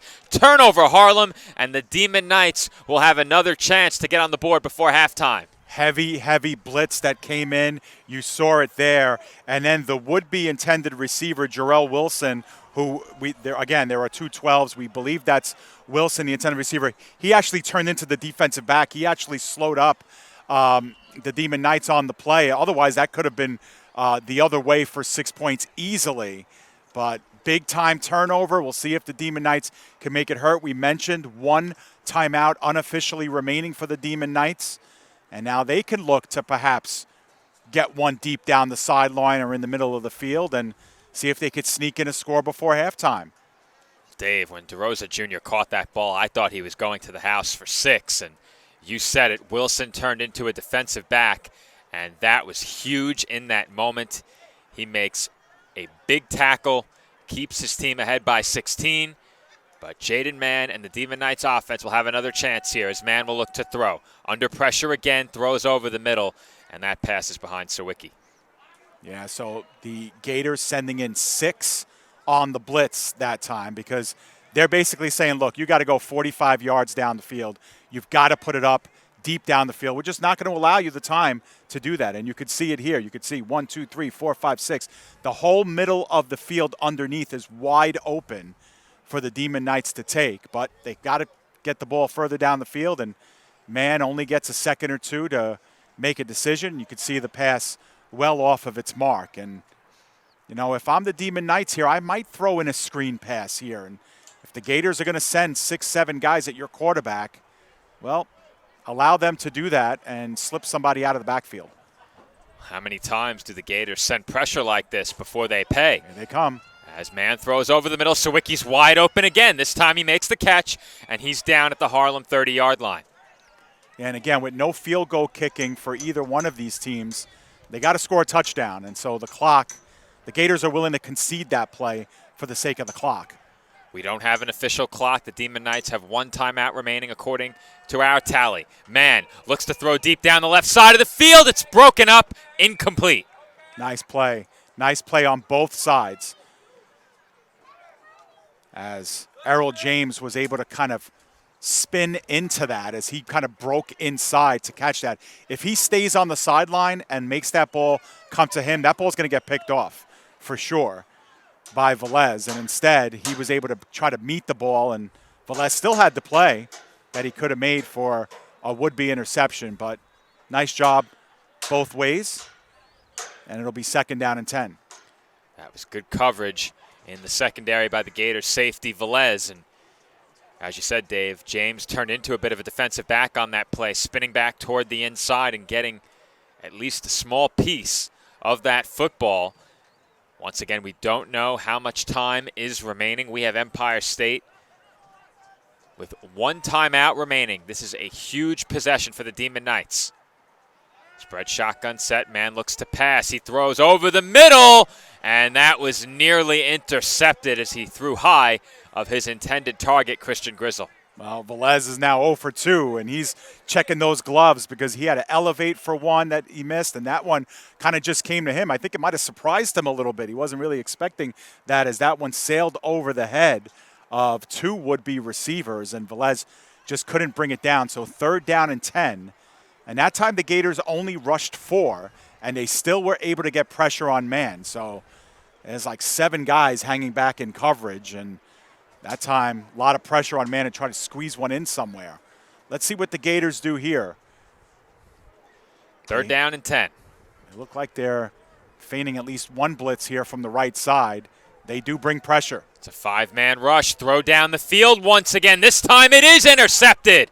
And the Gators have it. And there will be a run back here as 1 tackle is evaded and a lateral is attempted. But the play is ruled dead. The Gators cannot believe it. And Dave, I'm not sure if he was down. Let's get a look at the replay. I think we'll see it, and I think we'll see it in slow-mo, Joe. The official did say that the knee was down. Let's see if the knee was down on this play. Dave, I didn't think it was. Here comes a look. Oh, it might have been. So it might have close. been down. Yeah, it might have been down. So close. It might have been down. And if we get another look at it, just that little piece slowed down, we might be able to see it a little better. But first, naked eye, Joe, I thought that play was still in play, that his knee was not down. Looking at the replay in real time, I thought his knee was down. I'm with you. When I called it live, I thought he was still up off the turf. On replay, it looked a lot closer than I thought it was in real time. But I'm following the football, not his knee, not expecting a lateral. As we got one more look at it in slow motion, the very tail end of it. Maybe we can wind that back just a bit more. We'll have to wait until after this snap. We'll see if the Gators try and add to their lead here. Yep. Already ahead by 16. Do you take a chance in this spot? Right. I'm thinking, under 2 minutes remaining, maybe even under 1 minute remaining. Timeout has been called by the Demon Knights, so we can look at it again. But, Joe, you think now under a minute and a half left, both teams have now officially turned the ball over once. And that could be really dangerous if it happens again at this moment. If I'm the Gators, depending on how much time is left, I might be willing to send this into halftime. We'll see. We'll see, because you know this Gators offense is more than capable of going the length of the field on this drive and putting points up on the scoreboard. Yeah, and remember, Joe, that the Demon Knights will get the ball first in the 3rd quarter coming back as we get another look at this one. And it was simultaneous, but I think that knee is down. I think so, too. It's down. Credit to the officials. They get it right. Took us no fewer than 3 looks at it to make a decision up here. And when play resumes, it will be Gators football with a chance to increase their lead to 3 possessions. Now, for Harlem, like we said, they are more than capable of scoring in this spot.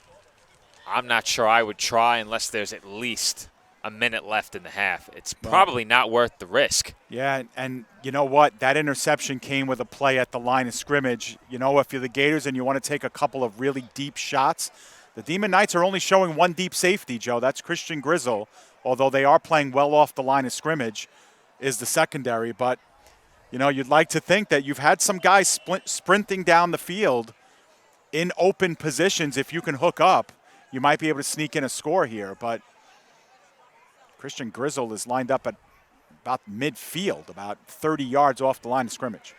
And the Gators will look to throw. Cologne under pressure, got tripped up. He's down. Flags come in from everywhere, and we'll see what this flag is for. Yeah, maybe a hold, and at least that's what in the vicinity of what it looked like. We'll see. But either way, now the Gators go backwards, so maybe now even more incentive, as we will have the end of the first half, Joe. So that was it. That was the last play.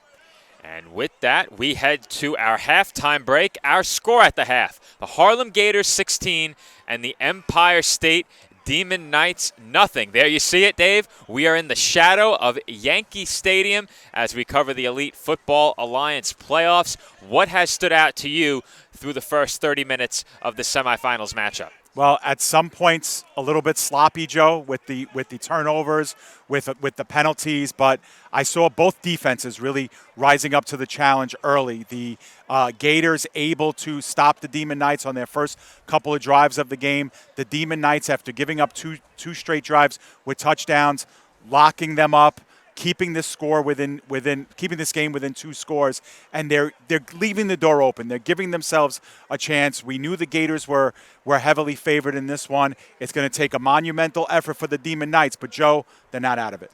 They certainly aren't. That last drive of the half for them would have been huge if it ended in a touchdown. They could not score, were held without any points through the first 2 quarters. We'll see what they come out with at the start of the second half. So when Dave and I come back, we will have coverage of half number 2 in this Elite Football Alliance playoffs semifinals matchup. The Harlem Gators lead the Empire State Demon Knights 16-0 at the halftime break.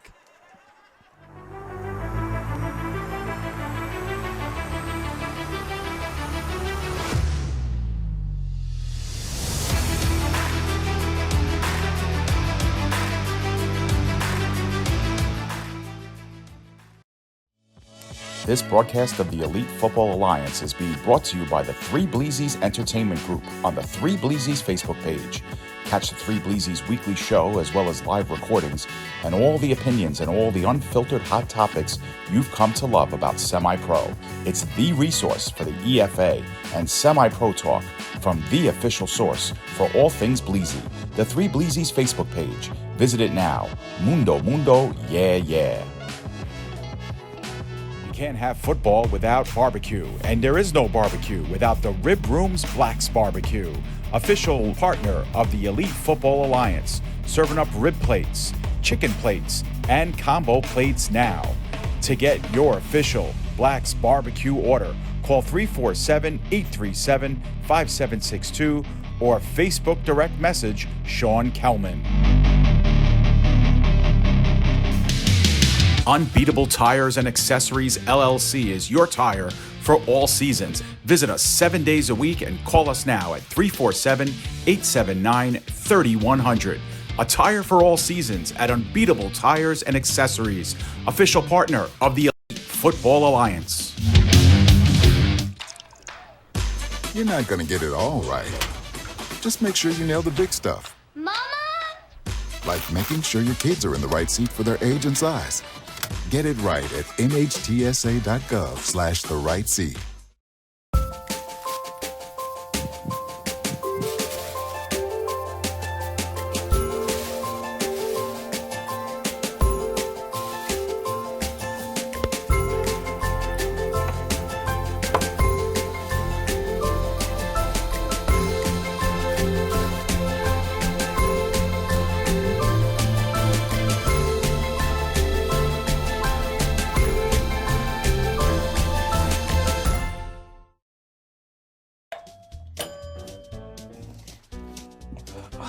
What a disaster.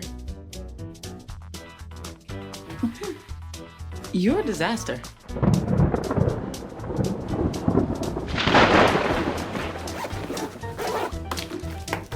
This is a disaster.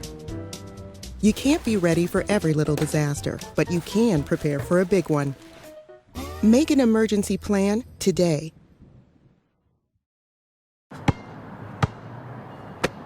Bring it.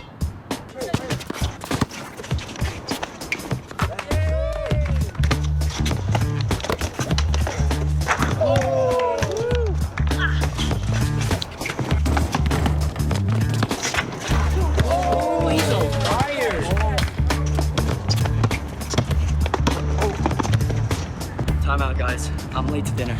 My mom's gonna kill me. Catch you guys later. Mom wants us home. Okay. Bye, guys. You guys need a ride? Sure. Yeah.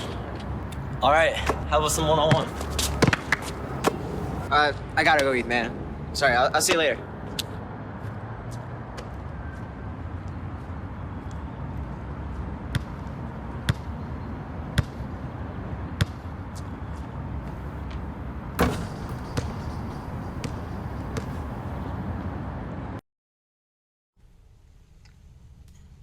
Hey, boss. Okay? Yeah, I'm good. You sure? I said I'm fine.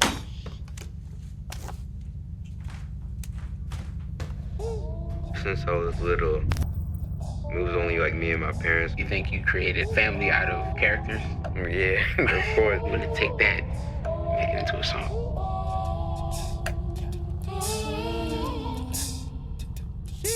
Me the babe, see you in the morning with the frosted Superman, but it wasn't on it, and we lost it. In my head, in my head, in my head.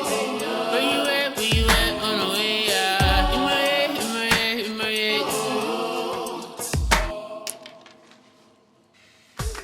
Hey, son. Hey, Pop. You can talk to me. It's been really, really hard for me. Regardless of where you are on your path to retirement, you can still take charge of your financial future today. Visit aceyourretirement.org and answer a few questions from Alvo, your friendly digital retirement coach, for free tips, resources, and advice customized for your situation to help you feel confident and prepared for retirement. Retirement looks different for everyone. Make sure you're prepared for your financial future at aceyourretirement.org.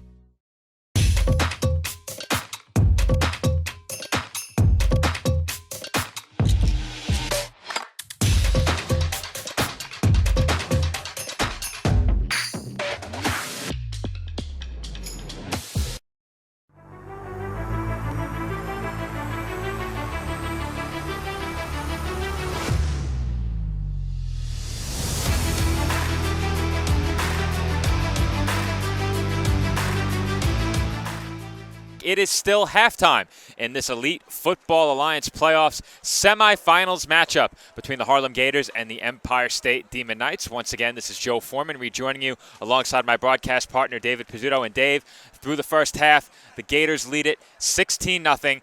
Empire State has really struggled on the offensive side of the ball. They've had great field position several times in the first half. They have been unable to turn that into any points in this game. What do they have to change on the offensive side of the ball? Well, I think they have to stop going backwards, Joe. I think that's the key. I mean, you have to give the Gators credit. When they needed a stop, they did get the stop. But especially from the second quarter on, just not enough positivity on first down. They have to start getting, 4 yards, 5 yards. You don't have to take the top off. You don't have to get the 20-yard bomb every time. But they need to go positive yards on first down, backing them up, 1st and 15, 1st and 20.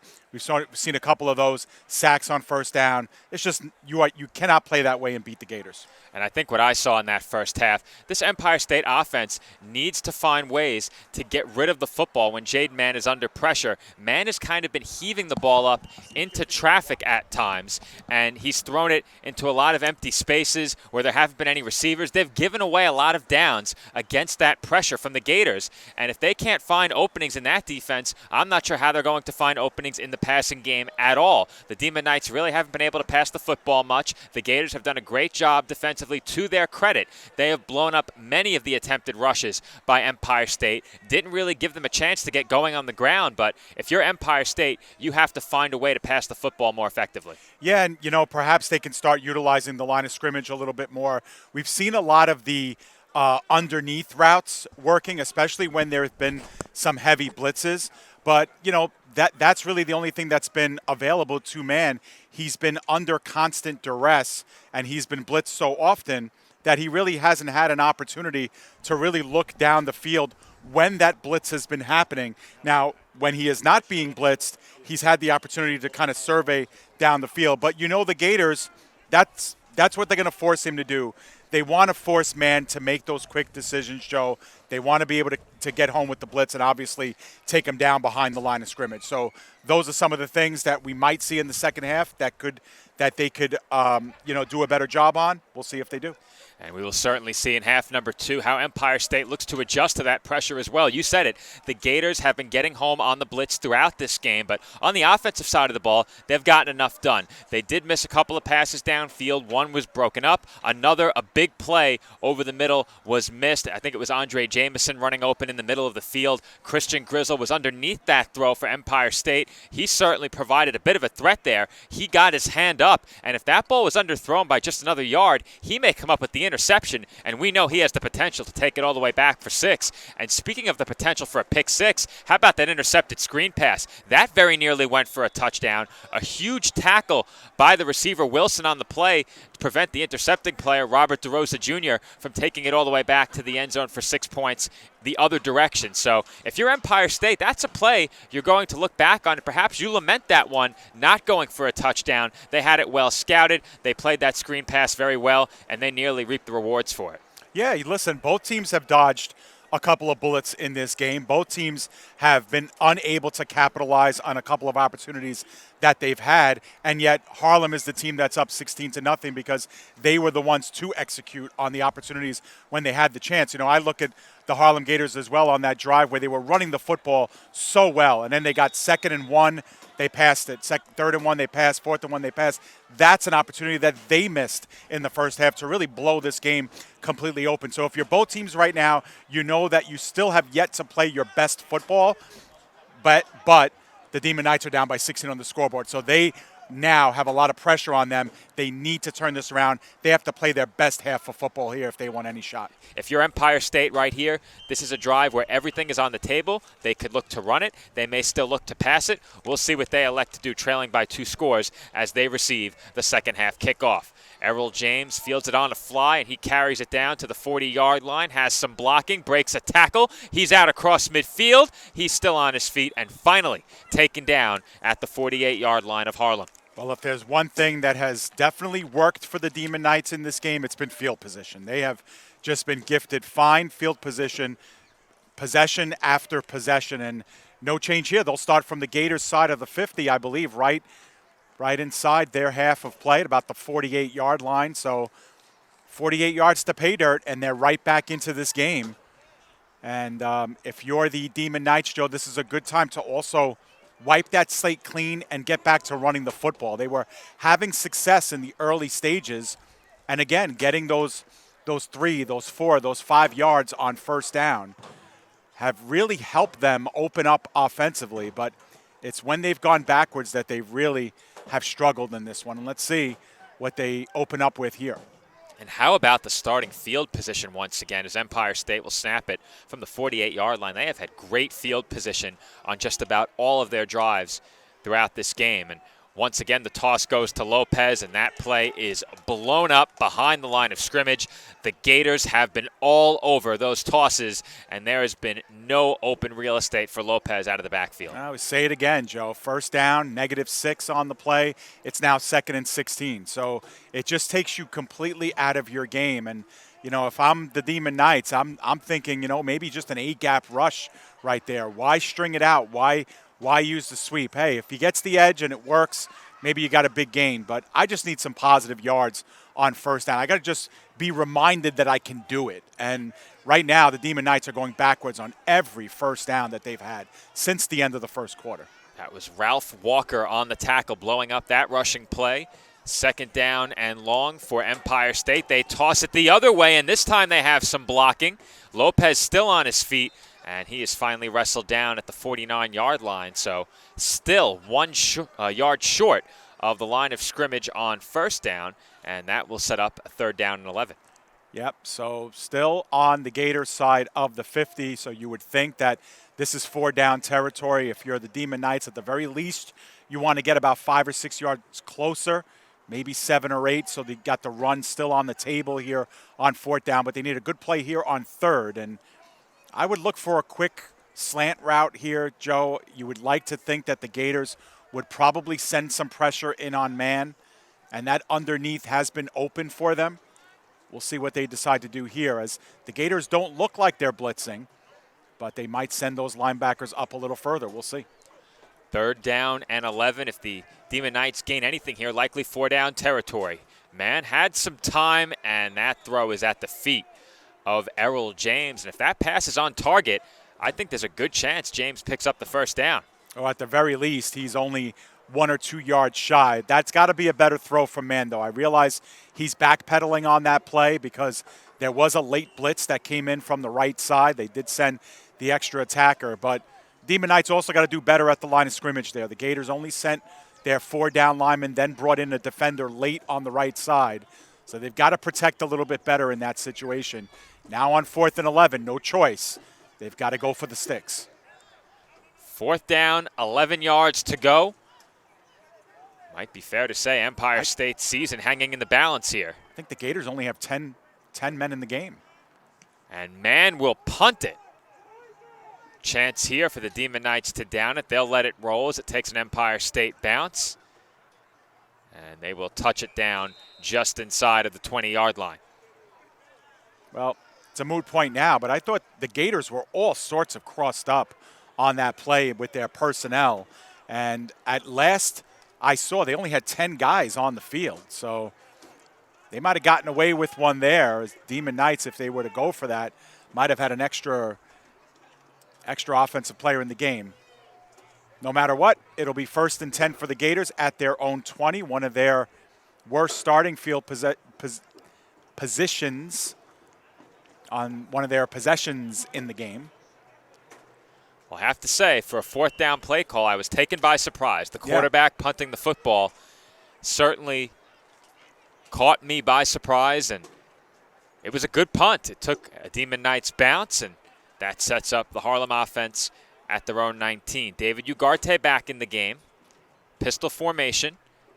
Handoff is taken, and once again, great blocking for Montgomery this time as he takes it for a 1st down just inside of the 35-yard line. Yeah, and that handoff, that inside give against the pressure has been working all day for the Gators. Look at the penetration that the Empire State Demon Knights are allowed to get, especially at the edges. And that just allows plenty of green in front of the ball carriers, and they've just been able to turn that into 1st down after 1st down. That time a gain of 13 on the play. And again, the Gators slicing the Demon Knights defense up via the run. Those extended handoffs have been big trouble for Empire State in this game, and it's been in stark contrast to what we've seen from the Gators' rush defense. They've been very disciplined. Empire State just over-pursuing a bit. As Ugarte will look to throw, he's under pressure, rolls left, has a man open, that is caught. And again, a missed tackle by the Demon Knights as Forio takes it inside of the Empire State 45. Flag came in the secondary, and Empire State is pointing in the direction of Harlem. Yeah, and that time again, the pass, pretty innocuous, but just about 3 or 4 yards down the field. And then it's all about the missed tackles. You could see setting up, really easy pitch and catch, and then it's all about making people miss. It looked like we might have had a holding call up the field, so it'll still be a 1st down and 10 from the 40-yard line now.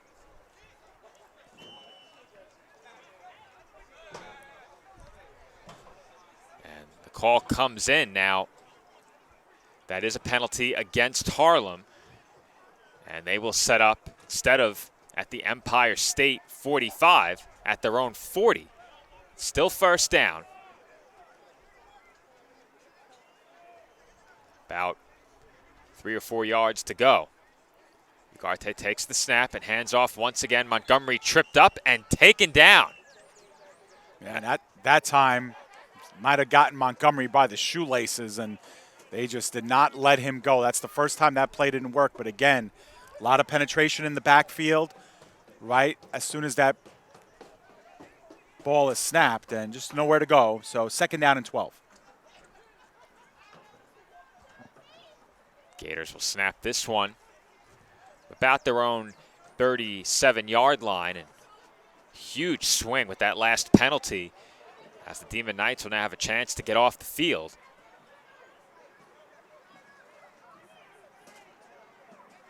Taking a look at the sticks, Dave, it looks like a second and about 6, right? Oh, yes. I'm sorry. Well, I don't know. I mean, yeah, I guess so. 2nd and 6. My fault on that. Play fake. Ugarte wants to throw. He airs it out down the field. Broken up by Grizzle as he was working against Kadeem Wilson. 2 number 1s going up against one another there. And once again, Grizzle comes up with the pass breakup. Man, what a job by Grizzle on that play. I mean, that is not an easy play to make. That ball coming in high. It's a perfect throw. A perfect throw by Ugarte, who had plenty of time. And you could see it. They go shoulder to shoulder. Wilson thinks he has position, and then Grizzle just gets up and makes a gorgeous play. Nice job. 3rd and 6 now, and a chance for the Demon Knights to maybe get off the field. And the Gators again on a 2nd and, 3, 4, 5, 6, going over top and looking for the home run ball. See what they come back with here. 3rd and medium here for the Gators. About 6 yards for a first down. High snap pulled in by Ugarte. Pressure coming, and I think James may have gotten a piece of Ugarte's arm on that release, and that was very fortunate for the Gators. Yeah, and like you said, very fortunate. If Ugarte holds on to that even a split second more, he's going to get sacked, possibly strip sacked, as the pressure was coming from his blind side. And it looks like they are going to be lining up in punt formation. Good job by the Demon Knights. Ugarte waiting for that play to open up. I believe Cole was in the neighborhood as far as the intended receiver, and it looked like he had some open space too for the catch and run. But nice defensive play there by James. Once again, personnel taking a while to get onto the field here for the Gators. They don't line up for punts often, Joe. So no, not at all. And how differently has the approach been on defense for the Demon Knights with Ugarte at quarterback? The pressure on every passing play has been right in his face as Grizzle is taken down by the front of his jersey. What a tackle on that play. And it looks like once again that was Wilson down the field, though that might be Tavares. So Wilson and Tavares may both be here. I believe that's Tavares who made that tackle on that punt return. And that's a big play by the Gators wide receiver in punt coverage, as that is indeed Tavares.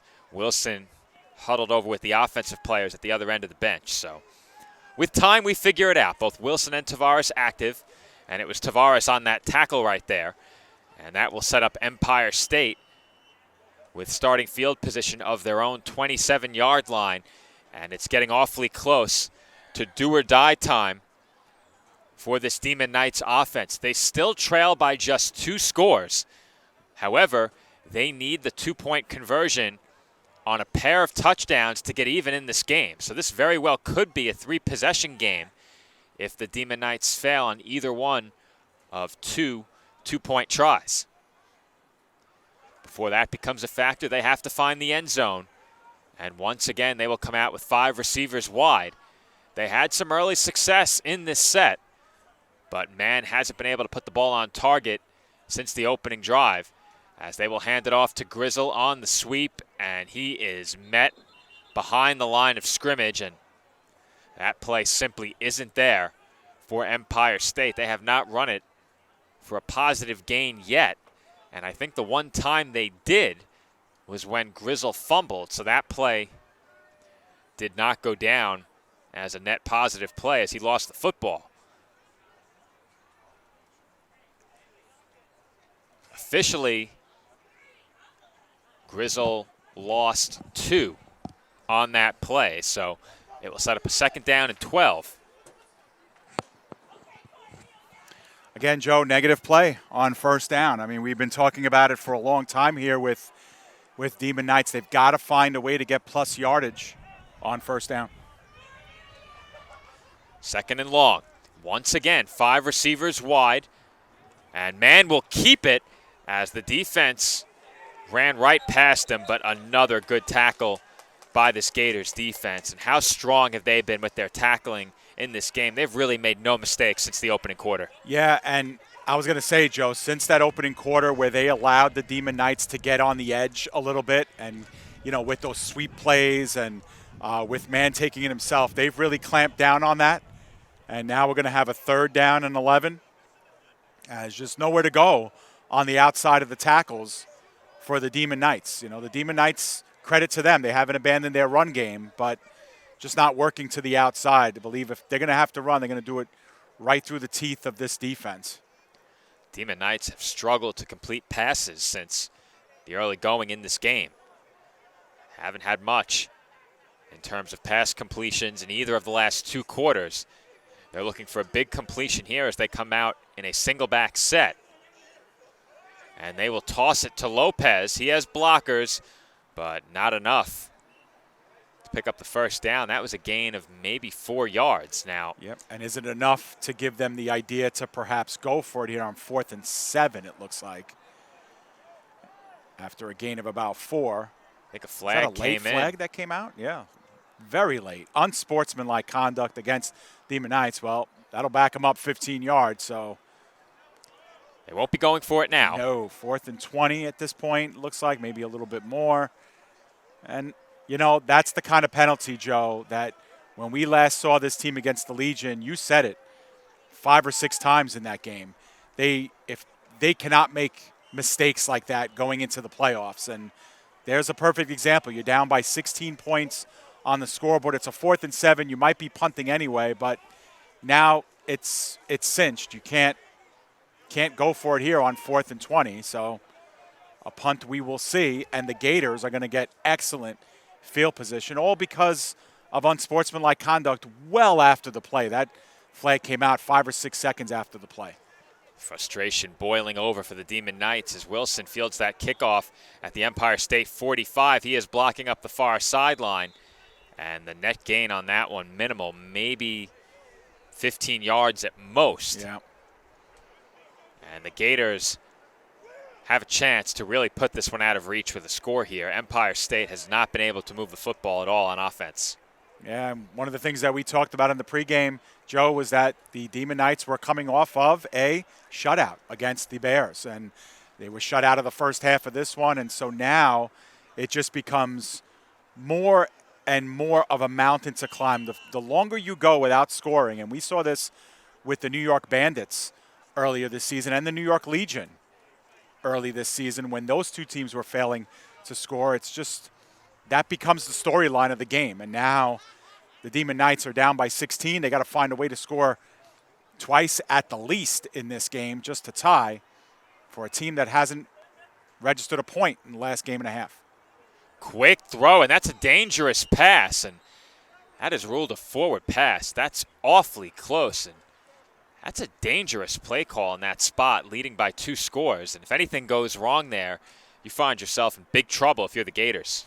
And I know what the Gators are trying to do, Joe, trying to really, go for the jugular here and get that 3rd score, put them in a hole.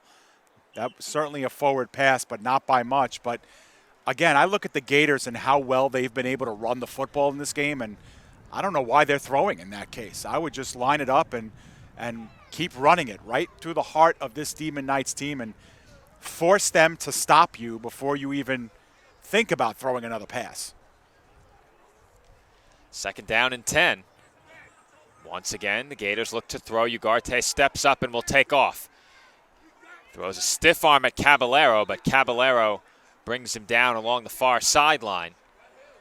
Oh, a nice job. A gain of about 6 on the play. It'll be 3rd down and 4. Good pursuit by the Demon Knights. Again, they're able to get into the backfield with relative ease this entire game, really, and that's a great rush by the defensive end, but a good job by Ugarte to step up in the pocket and then see that there's really nobody in front of him. Caballero did well to kind of wrestle him out of bounds and get him down after the gain of about 7. So it'll be 3rd and 4, maybe a long 3 on the play.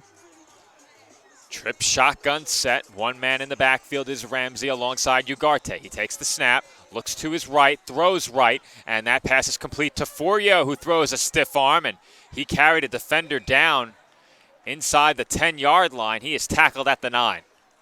Yeah, great job by Forio there right from the outset when he caught that ball. He knew he was going to battle for the sticks. He got that pretty easily and sets up the Gators first and goal now from about the 7-yard line. Looked like Ugarte was looking at him the entire way, and Forio did the rest. So the ball about the 8-yard line, first and goal. First down, goal to go from the 9 for the Gators, looking to put this game away. Handoff goes to Ramsey, and he carries the defender forward just a bit, but doesn't get much, as it looks like he is brought down right at the line of scrimmage. Yeah, minimal that time, but that's one of the plays that has been working religiously for the Gators. And you know what, Joe, if I'm the Gators, I'm running that exact same play, maybe to the other side. Don't relegate yourself into a pass here. Ugarte, we've seen him come out of the pocket and run himself. Could be a designed run for him as well. You got a lot of options here in the crowded quarters, about the 7-yard line. Shotgun set. 4 receivers wide. Once again, Ramsey in the backfield alongside Ugarte.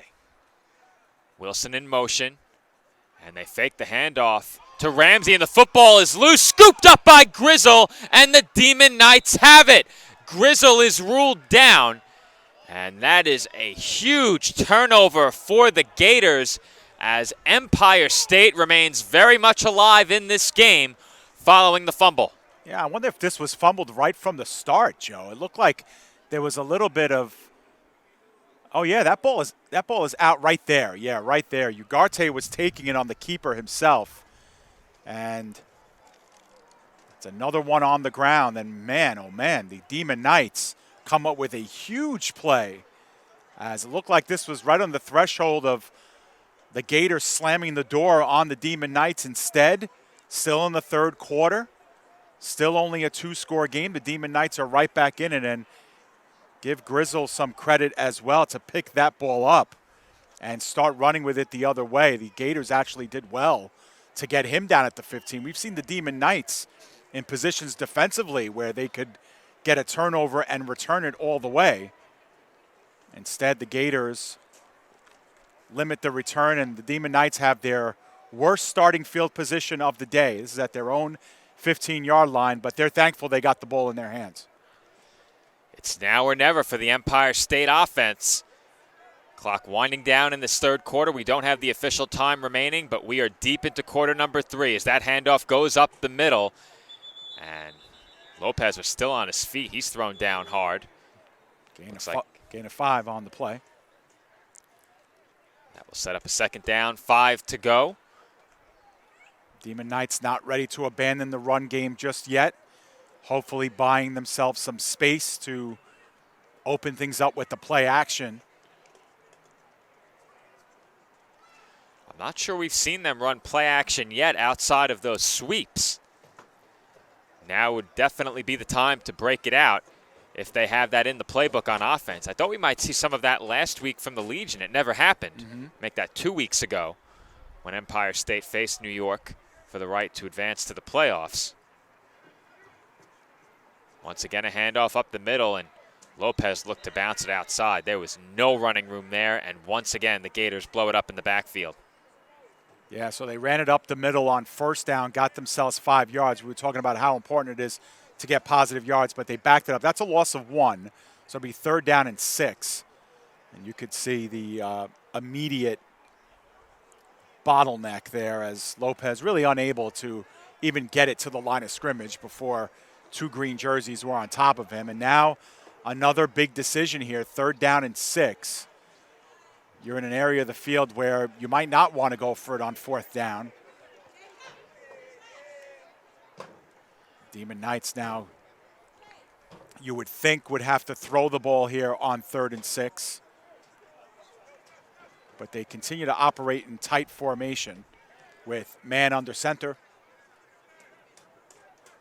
I think if they gain anything here, they go for it as they fake the handoff up the middle, gave it to Grizzle, and the Gators are all over it as Grizzle is thrown down behind the line of scrimmage. How good has this Gators defense been against the run today? Yeah, it's been great. And again, that's a play that worked earlier in the game, and the Gators have basically said, no, we're not doing that again. You know, we're not going to allow you to go to the well with that play time and again. You can fool us once, it's not going to work a second and third time, and that's why the Gators are 7-1. That's why they're the number 1 seed in the EFA. It's because they're able to make those corrections. And you know, if I'm Empire State, you know, I don't like that call. I really don't. I think, you know, you're in a part of the game where the Gators just gave you the ball via a turnover. You've got to be able to stretch the field a little bit.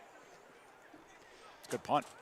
That punt sent toward the far side, and it bounces out of bounds at about the 48-yard line. So that is where the Gators offense will start. And I said it last drive, I'll say it again, Dave. If the Gators can score one more time in this game, that should put it away. Yeah. No, I agree with that. And I think if you're the Demon Knights defensively, you're thinking to yourself, let's get just one more stop. And that'll be our chance to get back in. You know, the fact of the matter is the Gators, we've been through 2.5 quarters at least, and the Gators only have 16 points on the board. And that's a gift, in my opinion. You know, the Demon Knights now have got to do something positive with it. We did have a penalty get called here. I believe it was against the Gators, or actually it was declined. So they will take the result of the punt, as it was a total. Could that be the end of the third quarter, Joe? Looks like they might be exchanging sides here. That's what it looked like to me. I think they're switching sides, and that was the end of the third. So indeed, end of the third with the same score, 16-0. And now only 15 minutes remaining in this one, Joe. And last chances for the Demon Knights. And you're right, Joe. Another score here for the Gators. And should be lights out. And the Demon Knights defense has been solid in this game. They forced a couple of big turnovers, gave their offense a chance, but this Harlem defense has really been remarkable. It's been another level of play from them, especially against the run. You can see how well scouted and how well prepared they were for this Empire State team, and all the different trick plays they have up their sleeve in the running game specifically. They've been good enough against the pass, and it's really been the pressure they've gotten on Jaden Mann that has made them so effective against this Empire State passing game. He's had no time to make any reads. He's been backpedaling on just about every throw, and we've seen the results of that Gators pressure on just about every drop back. Well, we missed something, Joe, because there was a penalty on the Gators on that play that has given the ball back to the Demon Knights to start the fourth quarter. So it must have been something that happened. We missed it. And no official call was made toward the sidelines or toward us up here in the stands as the handoff goes to Grizzle. He has running room. He spins to the inside. Now he has blocking, and there goes Grizzle. He's running up the near side. He is chased down from behind, and he is taken down inside the 20. Wow.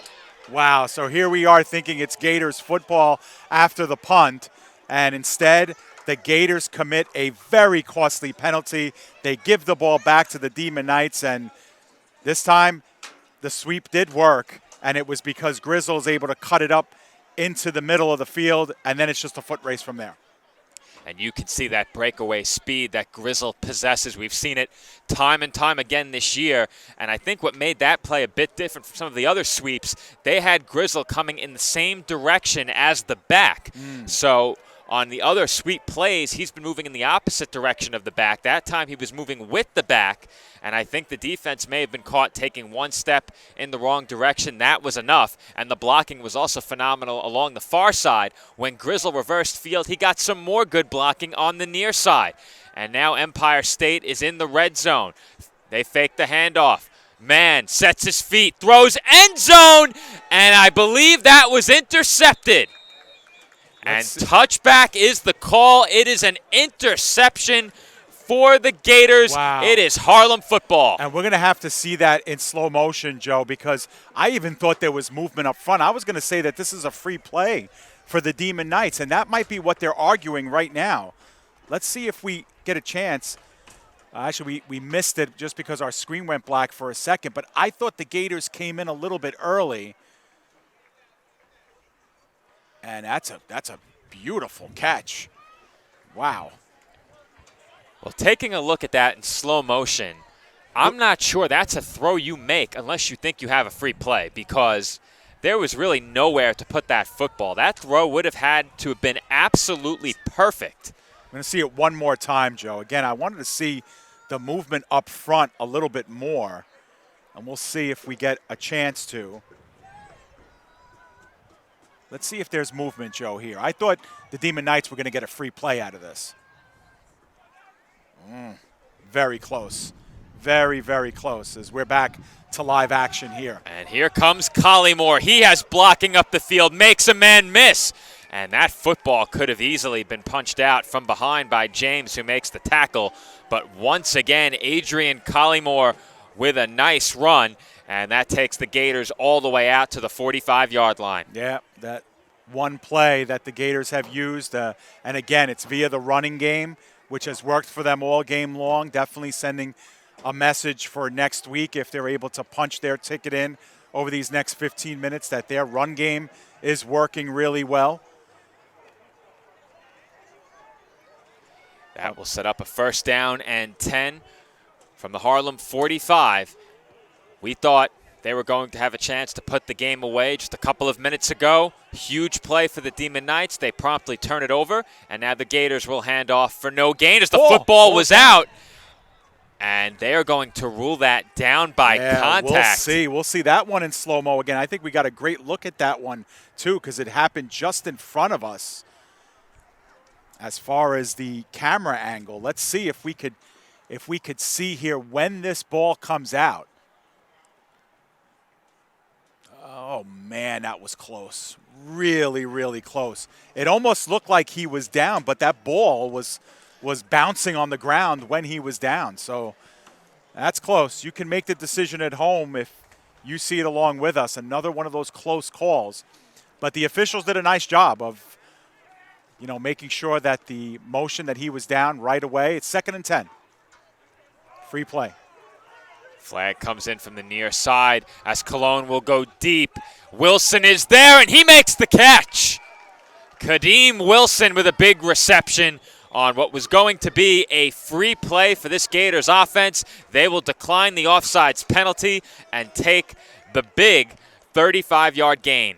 Well, that's an inexplicable mistake if you're the Demon Knights, because you have 3 yellow jerseys in the area with 2 receivers, and no one can really make a play, as it looked like it was number 15, Jordan Clinton, for the Demon Knights, who really never looked back for the ball. He wasn't even aware that the ball was being thrown, and that's just a tough defensive play. And the Gators now, in just 2 or 3 plays, are all the way down the field. Looks like we have a timeout here, Joe. I'm not sure who called it. Well, that was my first thought looking at that play. None of the Demon Knights looked back for the football. Right. And Wilson was able to adjust to the football, square up, and make what was a fairly routine catch for him because he wasn't contested going up for the ball. I'm not sure what happened there in the secondary, but while we have a break, let's get one more look at what could have been a fumble. We'll slow it down one more time and get one last look at it. The first time we got to look at that replay, I thought the ball was coming out. If you take a look at the left hip of the ball carrier on this play, I think you can see the football get trapped there on the way down. Yeah, it's so hard. Yeah, it's so hard. So close. Just inconclusive on our part. But again, the officials were very adamant and made the call as soon as it happened. So obviously they have a much better look than we do right behind the play. The Gators are in the red zone again. And, even with that turnover in the end zone, the Demon Knights with a chance. They have the Gators pinned back. Gators have just flown down the field. Harlem has it 1st down and 10 from just inside of the 20-yard line. Handoff to Collymore. He has running room. Gets a block from Wilson, and he's tripped up down around the 10. Yeah, I don't know if Collymore noticed that he had such room on the inside. He made that break back in a little bit late. Otherwise, if he does sooner, he might just walk into the end zone here. You could see the middle of the field kind of open up right there. Either way, a decent gain of about 6 on the play, so it'll be 2nd down and 4. Gators inching closer. 3rd quarter flew by as we are approaching midway through the 4th. Pistol set for the Harlem offense, 4 receivers out wide. Collymore in the backfield. Cologne once again under center. He hands off to Collymore, who takes it inside of left tackle and is tripped up around the 5-yard line. It's going to be very close to a first down here, and looks like we are going to get the signal. It's 1st and goal from about the 7. And the Gators just going back to their bread and butter of what's worked, Joe, and just, runs right up the middle, delayed give. Cologne not really a threat to tuck that down and go the other way with it, so just straight up run it down the teeth of the defense, and it's been working all game. Can the Gators finally put this game away and punch their ticket to the EFA championship? They are 5 yards away from the end zone. Cologne once again in the pistol. Montgomery in the backfield. He will hand off to Montgomery, who is stood up at the line of scrimmage. That looked like a loss of about a yard or 2. Yeah, so it'll be 2nd and goal, and that time again, ESDK, good penetration into the backfield, and that time they stayed home and made sure that Montgomery did not have the ability to juke left or right. Got stood up. Ball will be spotted about the 8-yard line, actually about the 9. And it'll be 2nd down and goal. So you're right, Joe. He lost about 2 yards on that play. But you notice the Gators in no rush, Joe. They've got the 2-score lead, and Cologne just getting back to the huddle now to call in the play. 10 seconds on the play clock. 2nd and goal. Once again, the Gators come out in the pistol. And Cologne will fake the handoff this time. He looks to run, and he loses the football. And another turnover by the Gators in the red zone gives Empire State new life. Yeah, Joe, and again, the Gators are just keeping that door just slightly open for the Demon Knights, and they have got to be incensed at how many turnovers they have had in this game or how they've let that ball loose. Now, Cologne is usually not a threat to tuck it down and run in that situation, Joe. And with all the success that you've had running the ball, it's strange to see that play call there. But the Demon Knights do what they have to do. They recognize the fact that they got a ball carrier there who's not used to carrying it. They go right for the ball, are able to jar it out, and they're still in the game. Well, my question is, was that play designed to be an option where if Cologne doesn't hand the ball off, he takes off? Because I can't imagine that you put the ball in your quarterback's hands willfully in that spot, especially Cologne, who doesn't run the football much. I have to think he sensed pressure and tucked it away and tried to escape. I can't imagine that was the play design. Well, either way, ESDK with another opportunity to see if they go down the field. Free play here for the Demon Knights. Throw goes short to Grizzle. And it looks like they may take the result of the penalty, which will net them more yards than that reception. They don't have much time for those short passes here. No, exactly. So they either got to work the sidelines with those short passes or, I don't mind in the middle of the field, but you got to get that at least 10, 15 yards down the field. They'll march this one at least 5 yards closer to be 1st and 5. If the Gators are to advance to the championship game next week, there's a lot they have to clean up following this game. They've done a lot really well on defense, but on offense in the red zone, they've had a lot of problems. Yeah, for sure. And their defense has set them up with good field position. They've set them up with some big turnovers. And, offensively, they've done some amazing things. They just haven't been able to complete their drives, and they've let that ball fall to the carpet way too many times. 1st and 5. Man will look to throw again. That ball off target, intended for Grizzle. Yeah, and right now the Demon Knights are kind of falling apart on the line of scrimmage, Joe. I mean, the Gators are only rushing 4 guys, but it's almost as if those 4 guys are coming in unimpeded to the quarterback. You've got to be able to, at least slow down that initial wave. The Gators they're throwing 7 defensive backs in coverage and only rushing 4, but that time, man, really 0 seconds to throw the football. That will bring up a 2nd and 5, and you have to think it's only a matter of time before one of these receivers runs the short stick and then breaks up the field to try and hit a big play. The Demon Knights can't throw 3 to 5 yards all the way up the field. As Mann will look to his left and throw right now. That's a good pass as he finds Sawicki for a first down. That's a good read by Mann, because that time the Gators did rush, and they brought in a couple of extra defenders, and Mann knew what his safety read was. It was there by the sideline. Sawicki running a quick 5 and out on that play, and he was there to meet the ball. So nice job that time by Mann. We believe the clock is stopped here as Sawicki went out of bounds. 1st and 10. And Demon Knights get themselves some breathing room. More importantly, perhaps, Sawicki did get out of bounds. And we'll see how big those seconds prove to be. Right now, that's all contingent upon the result of this drive. Empire State needs to score, and they need the 2-point conversion. That would make this a 1-possession game. Spread shotgun set as Mann looks to his left. He throws left, has a man open, that's caught.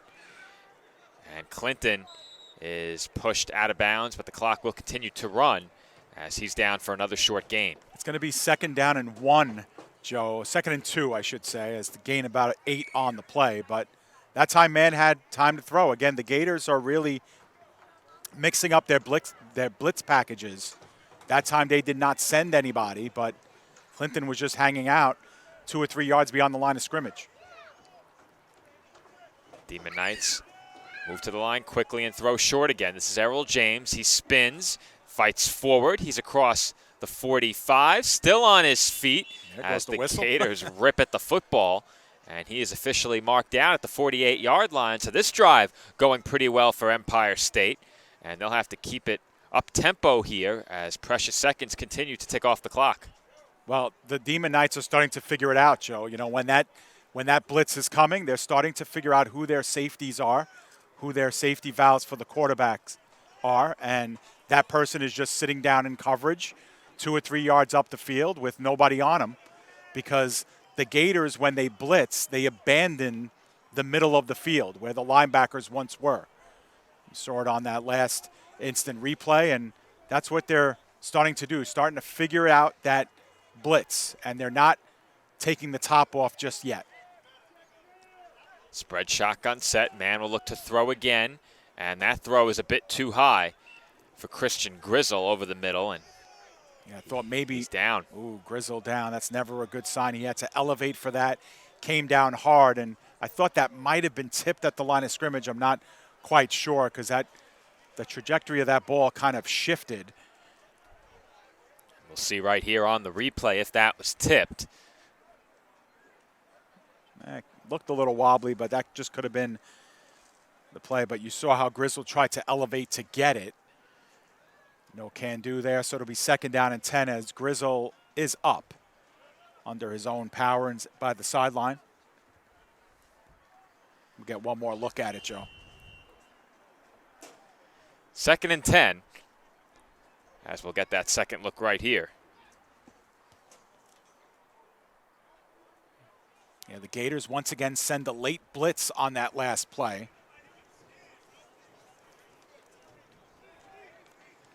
Demon Knights running out of time in this 4th quarter. They need a score. They need the 2-point conversion.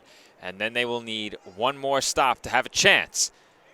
They have been in this game from the beginning, and they've been handed countless opportunities to make this a 1-possession game. Have not been able to cash in yet. It seems like just a few seconds ago they were in the red zone where they turned it over. The Gators then got into the red zone and gave it right back. 2nd and 10. Mann under pressure, rolling to his left. Flag comes in. This is going to be a holding call against Empire State. Well, they might take the result of this play, as Mann did not release that ball. Now we'll see if he got hit as he went out of bounds too. So we might have offsetting penalties here after all of this. I think we do, because a flag came in. Now, looked like the back judge threw a flag in the middle of the field. We're going to get another look at it. We'll see the hold there. That's where it was. And, yeah, there goes the flag very late. I think they got the Gators for a late hit following the holding. We'll see what results after all of this. The officials are talking to David Patterson, so it doesn't look like there's going to be a penalty against the Gators. It may have been 2 flags against Empire State.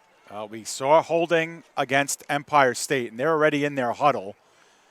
And it looks like the conversation with Coach Patterson was to determine whether they'll take the result of the play or whether they'll back them up. They've chosen to back them up, so it's 2nd and 20 instead of what would have been a 3rd and maybe 14 on the play. Spread set once again, 5 wide. They actually blocked one extra man as Jaden Mann will look to run, and he carries it inside of the Empire State 45, and Mann took a big hit at the end of that play. Yeah, he is getting up, though, and he will get up just fine. A gain of about 8 on the play, so it'll be about a 3rd and 12. So a good design run there as we start to get a few more sprinkles coming down here from McCombs Dam Park, right on the lip of Yankee Stadium. If they want us to call the game tonight, we're more than open to it. Yeah, I was going to say there's a little bit of foot traffic going on at Yankee Stadium right now, getting set for Game 4 of the American League Championship Series. That'll be going on tonight when this game is airing. If the result down in Philadelphia holds, the winner of the ALCS will be taking on my Philadelphia Phillies in the World Series. Well, I'm going to say that the World Series teams could be decided on tonight, and the EFA championship teams will be decided on today as well. Big day in the world of sports. It's also an NFL Sunday as that toss went to Lopez, and he did not get much. I think he got back to the line of scrimmage. That sets up another 4th down, and right now Empire State really needs to operate with a sense of urgency. Right. As they are not getting back to the huddle very quickly here, and we've seen this a lot in this game. 3rd down and short, 4th down and short. They have not been able to run the football and pick up first downs as we have the 2-minute warning now. Really? 2-minute warning. Wow, that was a quick moving 4th, but it makes sense. A lot of running plays, a lot of plays where the clock is still moving. It'll be a 4th and 10 here coming up. And for the Demon Knights, they need points, and they need them within 2 minutes to score twice. Touchdown, onside kick, touchdown, a couple of 2-point conversions to boot. It's certainly an uphill battle, but they need this play right here. And this is what their season will come down to. 4th down and 1. Demon Knights look to keep their season alive for the moment. They need 2 scores. Toss goes to Lopez. He looks to throw it. He goes deep. That's a bit underthrown. And the catch was made by Clinton. What a play. Wow. And talk after the play, too.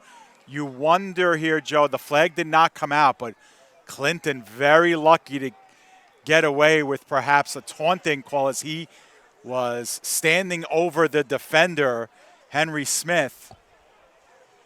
But look at this. The Demon Knights with under 2 minutes to go get a throw from the halfback Lopez, goes down the field, and now it's 1st and 10 from the 15-yard line. And I believe the Demon Knights have called a timeout here. I'm not 1,000% sure, but it looks like they did after that play because it's been an eternity since they've – now there's an official whistle. So 1st and 10 at the 15-yard line. And, Joe, I think at this point we're going to need four plays in the end zone is what I would be predicting here, especially with the 2-minute warning having already sounded. I'd be shocked if they ran the football.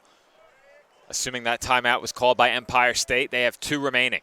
Spread shotgun set. High snap over Mann's head. He looks to dive on it. And disaster strikes for Empire State late in this game. They get on top of it all the way back at the 30.